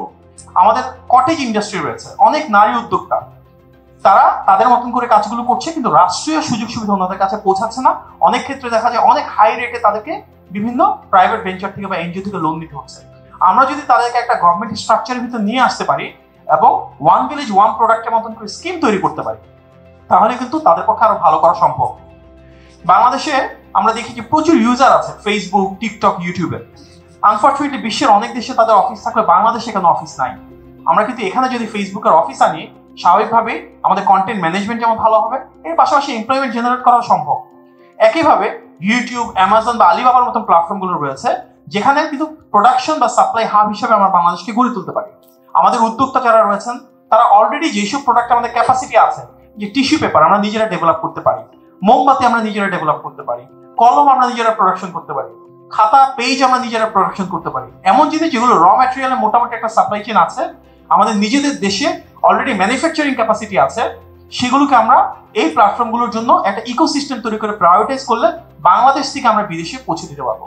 এটা কিন্তু শুধু ইন্ডাস্ট্রিয়াল লেভেলে না, আমাদের অনেক নারীরা আছে নকশি কাঁথা বা হ্যান্ডিক্রাফটের কাজ করছেন, অনেক ট্র্যাডিশনাল হিস্ট্রিক প্রজেক্ট আছে, এমন ঐতিহ্যবাহী প্রোডাক্ট আছে যেগুলো গ্রামে গ্রামে আমাদের মারা বোনেরা করছেন, সেগুলোকে কিন্তু আমরা এই সিস্টেমের আওতায় নিয়ে আসতে পারি এবং গ্লোবালি বাংলাদেশের হেরিটেজকে আমরা অ্যামাজন, আলিবাবার মাধ্যমে আস্তে আস্তে পৌঁছে দিতে পারি। বাংলাদেশে বিদেশি বিনিয়োগ না আসার বড় একটা কারণ হচ্ছে আমাদের ফান্ডিং রিপ্যাট্রিয়েশন খুব ডিফিকাল্ট, অর্থাৎ বাংলাদেশে বিনিয়োগ করা যায় কিন্তু টাকা বাইরে নেওয়া যায় না। যেটা আমাদের শ্রদ্ধেয় যেন আমির খসরু মাহমুদ চৌধুরী স্যার বলেছেন, আমাদের মূল উদ্দেশ্য হচ্ছে ব্যাংকিং ব্যবস্থাটাকে আরো অনেক বেশি সহজ করা। পেপাল এবং অন্যান্য ইন্টারন্যাশনাল পেমেন্ট গেটওয়ের মাধ্যমে যেমন একই সাথে ব্যাংকিং সেক্টরটাকে ইজি করতে হবে, যেন পেমেন্ট যাওয়া, পেমেন্ট আসা দুটোই অনেক বেশি সহজতর হয়। বাংলাদেশ থেকে বিদেশে পেমেন্ট দেওয়া একটা বড় সমস্যা, সেটাকে আমরা সহজ করতে চাই এবং বাংলাদেশে ইনশাআল্লাহ ভবিষ্যতে যে ফরেন ডাইরেক্ট ইনভেস্টমেন্টটুকু হবে বা জয়েন্ট ভেঞ্চার প্রজেক্ট হবে, অর্থাৎ যে কোনো বিদেশি বিনিয়োগের ক্ষেত্রে মূল লক্ষ্য হবে কর্মসংস্থান তৈরি করা। খুবই আনফর্চুনেট যে গত প্রায় 40 বছরের বেশি সময় ধরে বাংলাদেশে গার্মেন্টস রপ্তানি এবং জনশক্তি রপ্তানির বাইরে তৃতীয় কোনো ইন্ডাস্ট্রি গড়ে ওঠে নাই। দুটাই কিন্তু বিএনপি গভর্নমেন্টের সময় শহীদ প্রেসিডেন্ট জিয়াউর রহমান শুরু করেছিলেন। আমরা আইডেন্টিফাই করেছি ভবিষ্যৎ বাংলাদেশের জন্য যে কয়েকটা সেক্টরকে আমরা প্রায়োরিটাইজ করতে পারি, তার মাঝে এক নম্বর হবে অ্যাগ্রো বেসড ইন্ডাস্ট্রি, অর্থাৎ অ্যাগ্রো বেসড প্রসেসিং। আমরা আম উৎপাদন করছি, আম থেকে কিন্তু আমরা জ্যাম, জেলি বানিয়ে সারা পৃথিবীতে এক্সপোর্ট করতে পারি। আমাদের সারা বাংলাদেশে যা প্রোডাকশন হয় এগ্রিকালচারে, ওভার 30% ওয়ার্ল্ডে one of the highest industrial waste, অর্থাৎ যে এখান থেকে উৎপাদন হচ্ছে আলু, সেই 3 ভাগের 1 ভাগ আলু কিন্তু ওখানে নষ্ট হয়ে যাচ্ছে। দেখা যাচ্ছে টমেটো উৎপাদন হচ্ছে, টমেটো 3 ভাগের 1 ভাগ সেখানে নষ্ট হয়ে যাচ্ছে। আমরা এখানে ফার্মার্স কার্ডের কথা বলেছি, বাংলাদেশের প্রতিটি ক্ষুদ্র, প্রান্তিক এবং মাঝারি যারা কৃষক রয়েছে ওনাদের কাছে আমরা কৃষি কার্ড দিয়ে দিব। তাতে আর্টিফিশিয়াল ইন্টেলিজেন্সের ব্যবহারের মাধ্যমে আমরা টোটাল এই ব্যবস্থাপনাকে নতুনভাবে ঢেলে সাজাতে চাই, কোল্ড স্টোরেজের নেটওয়ার্ক গড়ে তুলতে চাই, তারা যেন ফেয়ার প্রাইস পায় সেটা নিশ্চিত করতে চাই এবং অ্যাগ্রো বেসড এক্সপোর্ট ইন্ডাস্ট্রি তৈরি করতে চাই। বিশ্বের অনেক দেশে হালাল মাংস এক্সপোর্ট হয়, এমনকি পার্শ্ববর্তী দেশ থেকেও। আমাদেরও মার্কেট আছে, আমরা সেটা করতে পারছি না। আমাদের প্রচুর মাছ আছে, সেই মাছের একটা ছোট অংশ আছে যেটা বাংলাদেশের কমিউনিটির জন্য এক্সপোর্ট হয় বিদেশে, কিন্তু মাছটা কিন্তু আমরা চাইলে বাংলাদেশের কমিউনিটি না, মেইন স্ট্রিম কমিউনিটির জন্য বিশ্বের বিভিন্ন দেশে এক্সপোর্ট করতে পারি। সুতরাং আমাদের শাক, সবজি, গরু, ছাগল, হাঁস, মুরগি, ফসল প্রত্যেকটাকে কিন্তু আমরা অ্যাগ্রো বেসড এক্সপোর্ট ইন্ডাস্ট্রি হিসেবে ডেভেলপ করতে পারি, যেটার ক্ষেত্রে আমাদের ফার্মার্স কার্ড একটা বড় ভূমিকা রাখবে। এর পাশাপাশি আমাদের একটা বড় লক্ষ্য হচ্ছে আমাদের হেলথ কেয়ারে কাজ করা। শহীদ প্রেসিডেন্ট জিয়াউর রহমান সময় আপনারা জানেন কিনা পল্লী চিকিৎসক একটা স্কিম ছিল। আমরা চাই আমাদের স্বাস্থ্য ব্যবস্থা এমনভাবে গড়ে উঠুক যেখানে যে কোনো প্রয়োজনে সরাসরি ঢাকায় আসার প্রয়োজন না হয়। একজন মানুষ প্রাথমিকভাবে তার উপজেলায় যাবে, উপজেলায় না হলে জেলায় যাবে, জেলায় না হলে বিভাগীয় শহরে যাবে, বিভাগীয় শহর না হলে ঢাকায় আসবে। যে কোনো প্রয়োজনে ঢাকায় আসলে এই কালচারটা আমরা আস্তে আস্তে চেঞ্জ করে যাচ্ছি। উপজেলা পর্যায়ে যে স্বাস্থ্য কেন্দ্রগুলো রয়েছে সেগুলো আরো কিভাবে স্ট্রেনথেন করা যায়, এবং সেক্ষেত্রে আমরা প্রায় 1 লক্ষের মতন স্বাস্থ্যকর্মী নিয়োগ করতে চাই, যেন প্রতিটি ঘরে ঘরে আমরা স্বাস্থ্যকর্মীকে পৌঁছে দিতে চাই, এবং তার মাঝে 80% হবে শুধুমাত্র শিক্ষিত নারী, অর্থাৎ নারীদের মাধ্যমে আমরা স্বাস্থ্যকর্মীটাকে ঢেলে সাজাতে চাই। আমরা বাংলাদেশে শুধু কর্মসংস্থান তৈরি করে বসে থাকলে হবে না, তাদেরকে ভালো কাজের পরিবেশও দিতে হবে। ইতিমধ্যে আমরা দেখেছি গার্মেন্টস সেক্টরে অনেক কমপ্লায়েন্সের সমস্যা রয়েছে। আমরা আমাদের গার্মেন্টস ওয়ার্কাররা যেন ভালো থাকতে পারেন, তাদেরকে কিভাবে ইন্টারন্যাশনাল ওয়ার্কিং স্ট্যান্ডার্ডের সমন্বয় রাখতে পারি সে ধরনের একটা কালচারও ডেভেলপ করতে চাই, এবং এর পাশাপাশি নতুন ইন্ডাস্ট্রি তৈরি করতে হবে ম্যানুফ্যাকচারিং রিলেটেড। সেটা হতে পারে ফুটওয়্যারের জন্য, হতে পারে আইসিটির জন্য, হতে পারে সেটা লাইট ইঞ্জিনিয়ারিং এর জন্য। দেখবেন ধোলাই খেলা আমাদের যে প্রোডাকশন হয় ইনক্রেডিবল কোয়ালিটি, বাট তাদেরকে আমরা ইন্ডাস্ট্রিয়াল স্কেলে কাজে লাগাতে পারছি না। বিচ্ছিন্নভাবে দেখবেন বগুড়াতে খুব ভালো লাইটিং ইঞ্জিনিয়ারিং ক্যাপাসিটি আছে, কিন্তু আমরা তাকে মূল ধারায় আনতে পারছি না। আমাদের মূল উদ্দেশ্য এই ছোট ছোট যে ব্যবসাগুলো রয়েছে তাদের মাঝে লিঙ্কেজ তৈরি করা, তাদেরকে ফর্মাল ইকোনমিতে নিয়ে আসা এবং তাদের জন্য সেই ইকোসিস্টেম তৈরি করা যেখানে বিচ্ছিন্ন একজন উদ্যোক্তা একজন প্রতিষ্ঠিত ব্যবসায়ীতে পরিণত হতে পারে। এটি আমরা শহীদ প্রেসিডেন্ট জিয়া রহমানের সময় দেখেছিলাম, দেশনেত্রী বেগম খালেদা জিয়া যখন প্রধানমন্ত্রী ছিলেন তখনও দেখেছি। সেই সময় কিন্তু বাংলাদেশে সবচাইতে বেশি ইন্ডাস্ট্রি গ্রোথ হয়েছিল ইন টার্মস অফ নাম্বার। ভবিষ্যৎ বাংলাদেশে আমাদের মূল উদ্দেশ্য হবে ক্ষুদ্র, মাঝারি, বৃহৎ প্রতিটি পর্যায়ে দেশি বিদেশি বিনিয়োগ আনা, যার মূল উদ্দেশ্য হবে কর্মসংস্থান সৃষ্টি করা। আমরা দেখেছি শেয়ার মার্কেটে ব্যাপক দুর্নীতি হয়েছিল, কিন্তু শেয়ার বাজারটাকে কিন্তু আমরা খুব সহজে বিদেশি বিনিয়োগ আনতে পারি। আমাদের যারা বিদেশে বাংলাদেশে রয়েছে ওনাদের বিনিয়োগ আনতে পারি। এর মাধ্যমে শুধুমাত্র বিনিয়োগ বাড়বে না, কর্মসংস্থানের পরিমাণ অনেক বাড়বে। ব্যাংকিং সেক্টরে যখন আমরা ট্রান্সপারেন্সি আনবো, জবাবদিহিতা আনবো, মেগা প্রজেক্টের নামে মেগা করাপশন আস্তে আস্তে বন্ধ হয়ে যাবে, তখন যারা সত্যিকার ব্যবসায়ী তাদের জন্য অবারিত সুযোগ তৈরি হবে। এবং সেক্ষেত্রে আমরা মাইক্রো ফাইন্যান্সের মাধ্যমে আস্তে আস্তে আমাদের মানুষদেরকে সেটা লোনের অ্যাক্সেস দিতে পারি। যারা ব্যবসায়ী রয়েছে মাইক্রো ট্রেনিং এর মাধ্যমে, মাইক্রো ক্রেডেনশিয়ালস কোর্সের মাধ্যমে তাদের আপস্কিলিং আমরা তৈরি করতে পারি। সুতরাং ভবিষ্যতে বিএনপি যে বাংলাদেশ প্রত্যাশা করে, আমরা সবাই মিলে কাঁধে কাঁধ মিলিয়ে যে বাংলাদেশের পরিকল্পনা করছি, সেখানে স্কিল, ক্যাপাসিটি এনহ্যান্সমেন্ট এবং যোগ্যতা হবে ইনশাল্লাহ সবচেয়ে বড় মানদণ্ড। এবং একটা সরকারে যদি আমরা আসি ইনশাল্লাহ আমাদেরকে সেক্ষেত্রে জবাবদিহিতার আওতায় আনা, স্বচ্ছতার আনা, সেটা হচ্ছে জনগণের সবচেয়ে বড় দায়িত্ব। সে জবাবদিহিমূলক সরকার আসলে ইনশাল্লাহ আমাদের অনেকগুলো সমস্যার সমাধান হবে। ধন্যবাদ। পৃথিবীতে কিন্তু আলুর স্টার্চ এবং আলুর পাউডারের একটা বড় মার্কেট আছে, এবং আলুর স্টার্চ এবং পাউডার মিলিয়ে কিন্তু সেটা প্রায় $10 বিলিয়ন মার্কেট। সো আমরা যেই জিনিসটা ফেলে রেখেছি, ভর্তুকি দেওয়ার কথা চিন্তা করছি, ওইটাই কিন্তু একটা র ম্যাটেরিয়াল হতে পারে। আপনাদেরকে জাস্ট আমার একটা এক্সপেরিয়েন্স থেকে বলি, 6 কেজি আলু থেকে 1 কেজি আলুর পাউডার হয়, যেইটা বাংলাদেশে যদি আমরা প্রডিউস করি আমাদের প্রোডাকশন কস্ট সর্বোচ্চ যাবে হচ্ছে সবকিছু মিলিয়ে 200 টাকা। এইটা অ্যামাজনে এখন আপনারা সার্চ করে দেখেন, অ্যামাজনে 1 কেজি আলু পাউডার রিটেল বিক্রি হচ্ছে $6। সো এই যে জায়গাটা, এই জায়গাগুলো নিয়ে যদি আমরা কাজ করি, আমাদের এখানে যে ইয়ুথরা আছে কেউ দেখবেন যে এগ্রিকালচারে আসতে চাবে না। কেন চায় না? কারণ এগ্রিকালচারে আসলে তার সে গ্রোথ দেখে না। কিন্তু আমরা যখন এই জায়গাগুলো নিয়ে সরকার কাজ করবে, তখন কিন্তু আমরা এই ইয়ুথদেরকে পাবো, তারাও কিন্তু আস্তে আস্তে আসলে এগ্রিকালচারে আসবে এবং এগ্রিকালচারটা কিন্তু তখন আরো মডার্নাইজ হবে। এবং আমরা একমাত্র দেশ পৃথিবীতে যার টোটাল মানে ভূমির প্রায় 52% উর্বর মাটি। সো এইটাকে যদি আমরা আসলে ইউটিলাইজ করতে চাই, ইয়ুথের সাথে এগ্রিকালচারকে আমাদের কানেক্টেড করতে হবে এবং এই ধরনের ইনোভেশন নিয়ে আমাদেরকে কাজ করতে হবে। Thank you very much.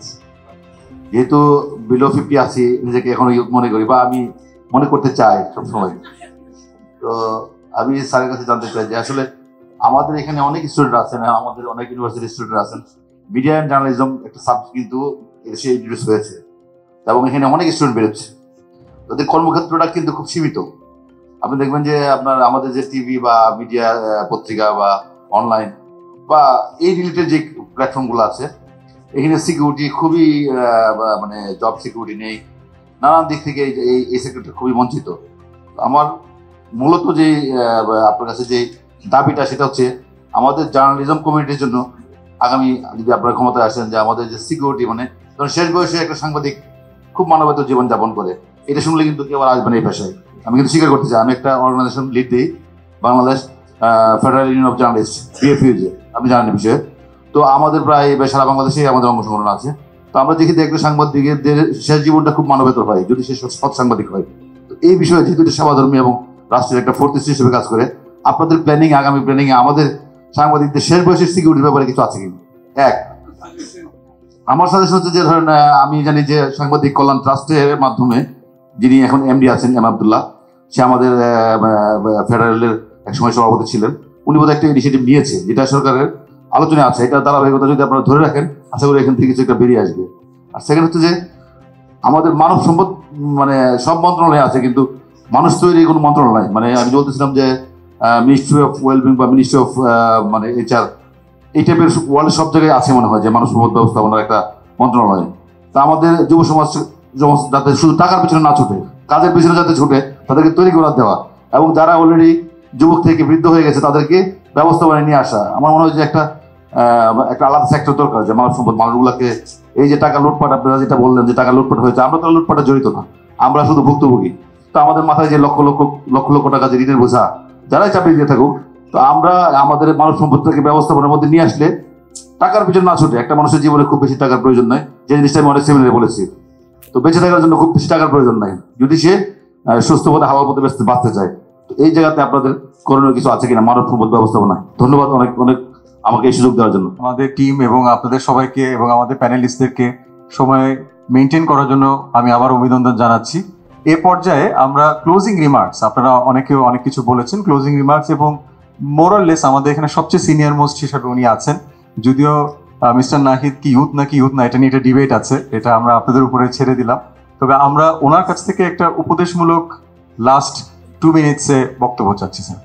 Last যে প্রশ্নটা করলেন মিডিয়ার ব্যক্তিত্বদের সিকিউরিটি ব্যাপারে, আসলে আমাদের মিডিয়া কালচারটা তো খুব বেশি সুখকর না, কোয়াইট অনেস্টলি। সেটা আপনার থেকে ভালো আমরা তার বুঝবো না। মিডিয়ার যে রোল বাংলাদেশে, তারপরে জার্নালিস্টদের ভূমিকা, এগুলো আনফর্চুনেটলি অনেকভাবে প্রশ্নবিদ্ধ হয়ে গেছে। যেভাবে আপনার পলিটিশিয়ানদের একটা বড় অংশ, যেটা আমরা বিগত দিনে দেখেছি, প্রশ্নবিদ্ধ হয়েছে। আমাদেরকে বোধহয় এই সবচেয়ে বড় কথা হচ্ছে আমাদেরকে মিডিয়া বলতে যা বোঝায় সত্যিকার অর্থে ফার্স্ট অফ অল আমাকে সেটা রেস্টোর করা দরকার। এবং মিডিয়ার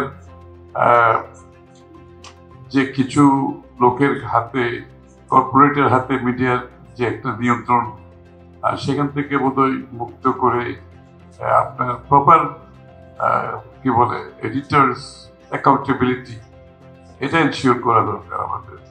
আর এটার সাথে জড়িত আপনাদের যেগুলো যে ফিনান্সিয়াল সিকিউরিটি যেটা বলছে, এটা আসলে প্রত্যেকটি মিডিয়ার নিজস্ব একটা ফান্ড থাকা উচিত।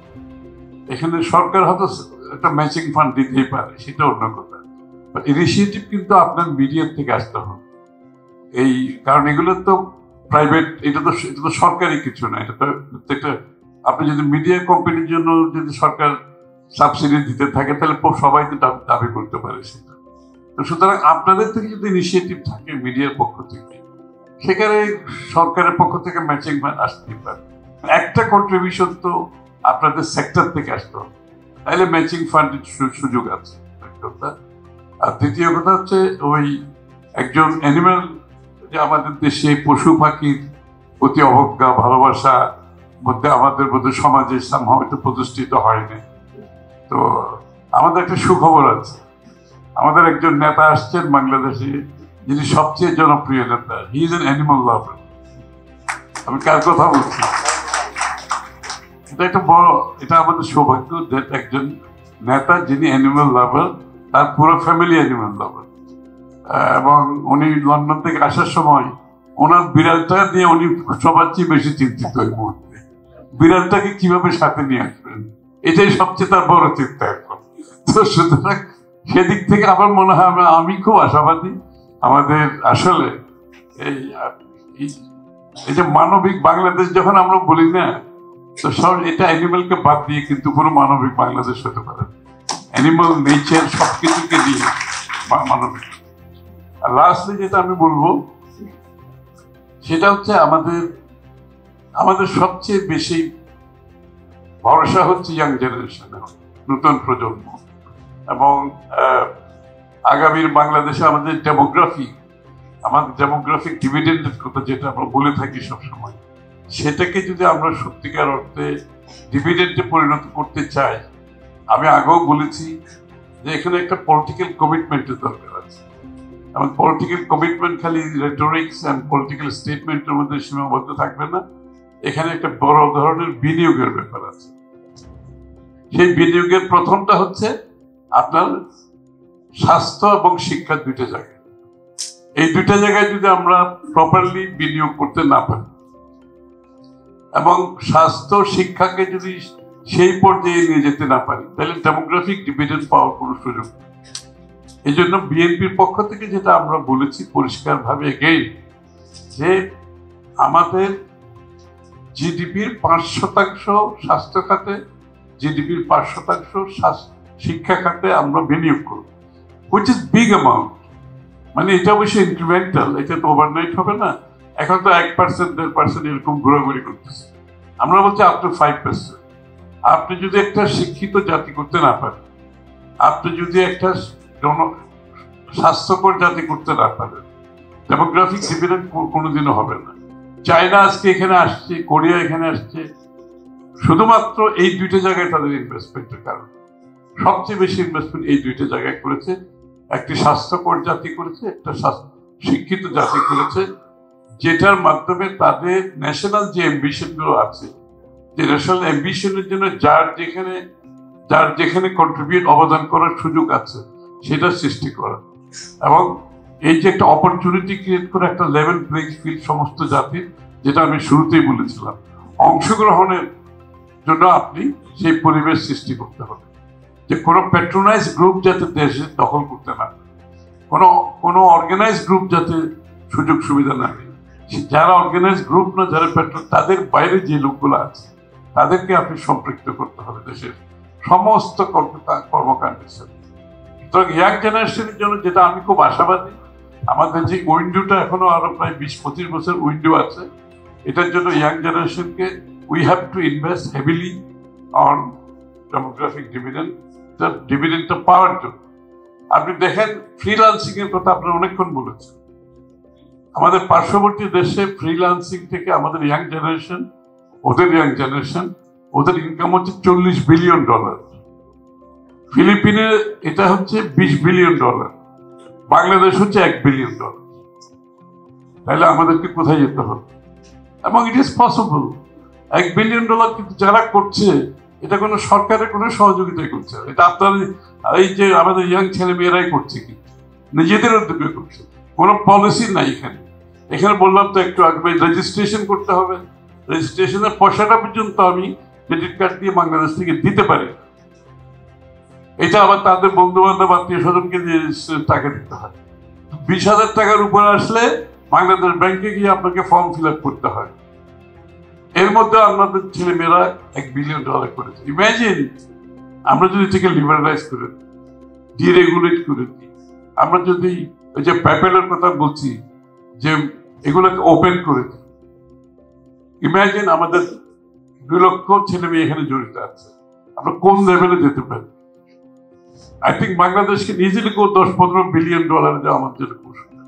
আমরা যদি রোবাস ইন্টারনেটের মাধ্যমে, রোবাস আনইন্টারাপ্টেড পাওয়ার সাপ্লাইয়ের মাধ্যমে আমরা যদি internet facility and power facility দিতে পারি, আমার মনে হয় বাংলাদেশের আমরা প্রতিটি জায়গাতে আমরা কল সেন্টার করতে পারি। আবার আমাদের পাশের দেশ, আপনি কল সেন্টার দেখেন, সমস্ত ভারতে কিন্তু কল সেন্টার আছে, আপনার ডেটা সেন্টার আছে। তো এইগুলো তো আমাদের জন্য, আমরা শুধু এই জায়গাটা যদি ইনভেস্ট করি, আমরা 1 কোটি লোকের চাকরির কথা বলছি, তো এই একটা IT related business, online business, চাকরি সবকিছু মিলে 30-40 লক্ষ লোক এখানে কাজ করতে পারবে আমাদের। সুতরাং কোনো ব্যাপারই না এটা। You get ready for it. একটা কথা আমি বলবো, you guys get ready for it, we are ready, we are ambitious. আমরা কিন্তু এইদিকে এগিয়ে যাব, আমরা কিন্তু এই ইনভেস্টমেন্ট গুলো করবো, তোমাদেরকে রেডি হইতে হবে। If you are ready, will be ready for sure. এই জায়গায় আমরা ইনভেস্টমেন্ট করব, এবং এই ইনভেস্টমেন্টের যদি আমাকে কার্যকর করতে হয়, তাহলে ইয়াং জেনারেশনকে এগিয়ে আসতে হবে। বাংলাদেশ এটা খুবই সহজ, এটা আমরা এমন কিছু আমরা বলছি না, আমরা কোনো ইনভেন্ট কিছু করছি না এখানে। দিস হ্যাজ হ্যাপেন, আমাদের পার্শ্ববর্তী দেশগুলোতে হয়েছে। সুতরাং আমরা বাংলাদেশের মানুষ কোনো ধরনের সাপোর্ট ছাড়া যেখানে $1 বিলিয়ন করেছে, আমরা তো বলছি আমরা সব ডিরেগুলেট করে দেবো, আমরা তো বলছি আমরা লিবারালাইজ করে দেবো, including payments, everything will be liberalise. So you get ready for it. ইনশাআল্লাহ আমি মনে করি together, as I said to start with, through partnership, আমরা through alliance, আমরা অ্যাচিভ করতে পারবো এটা। Thank you. Thank you very much. Thank you. আমি আমাদের আজকের প্রোগ্রাম এখানেই সমাপ্তি। আমি স্পেশাল থ্যাঙ্কস জানাচ্ছি আমাদের টিম মেম্বার, ভলেন্টিয়ার্স এবং বিশেষ করে আমাদের আজকে যারা পার্টিসিপেন্টস এসছেন, বিভিন্ন জেলা থেকে এসছেন, বিভিন্ন ইউনিভার্সিটি থেকে এসছেন, আপনাদের সকলকে ধন্যবাদ।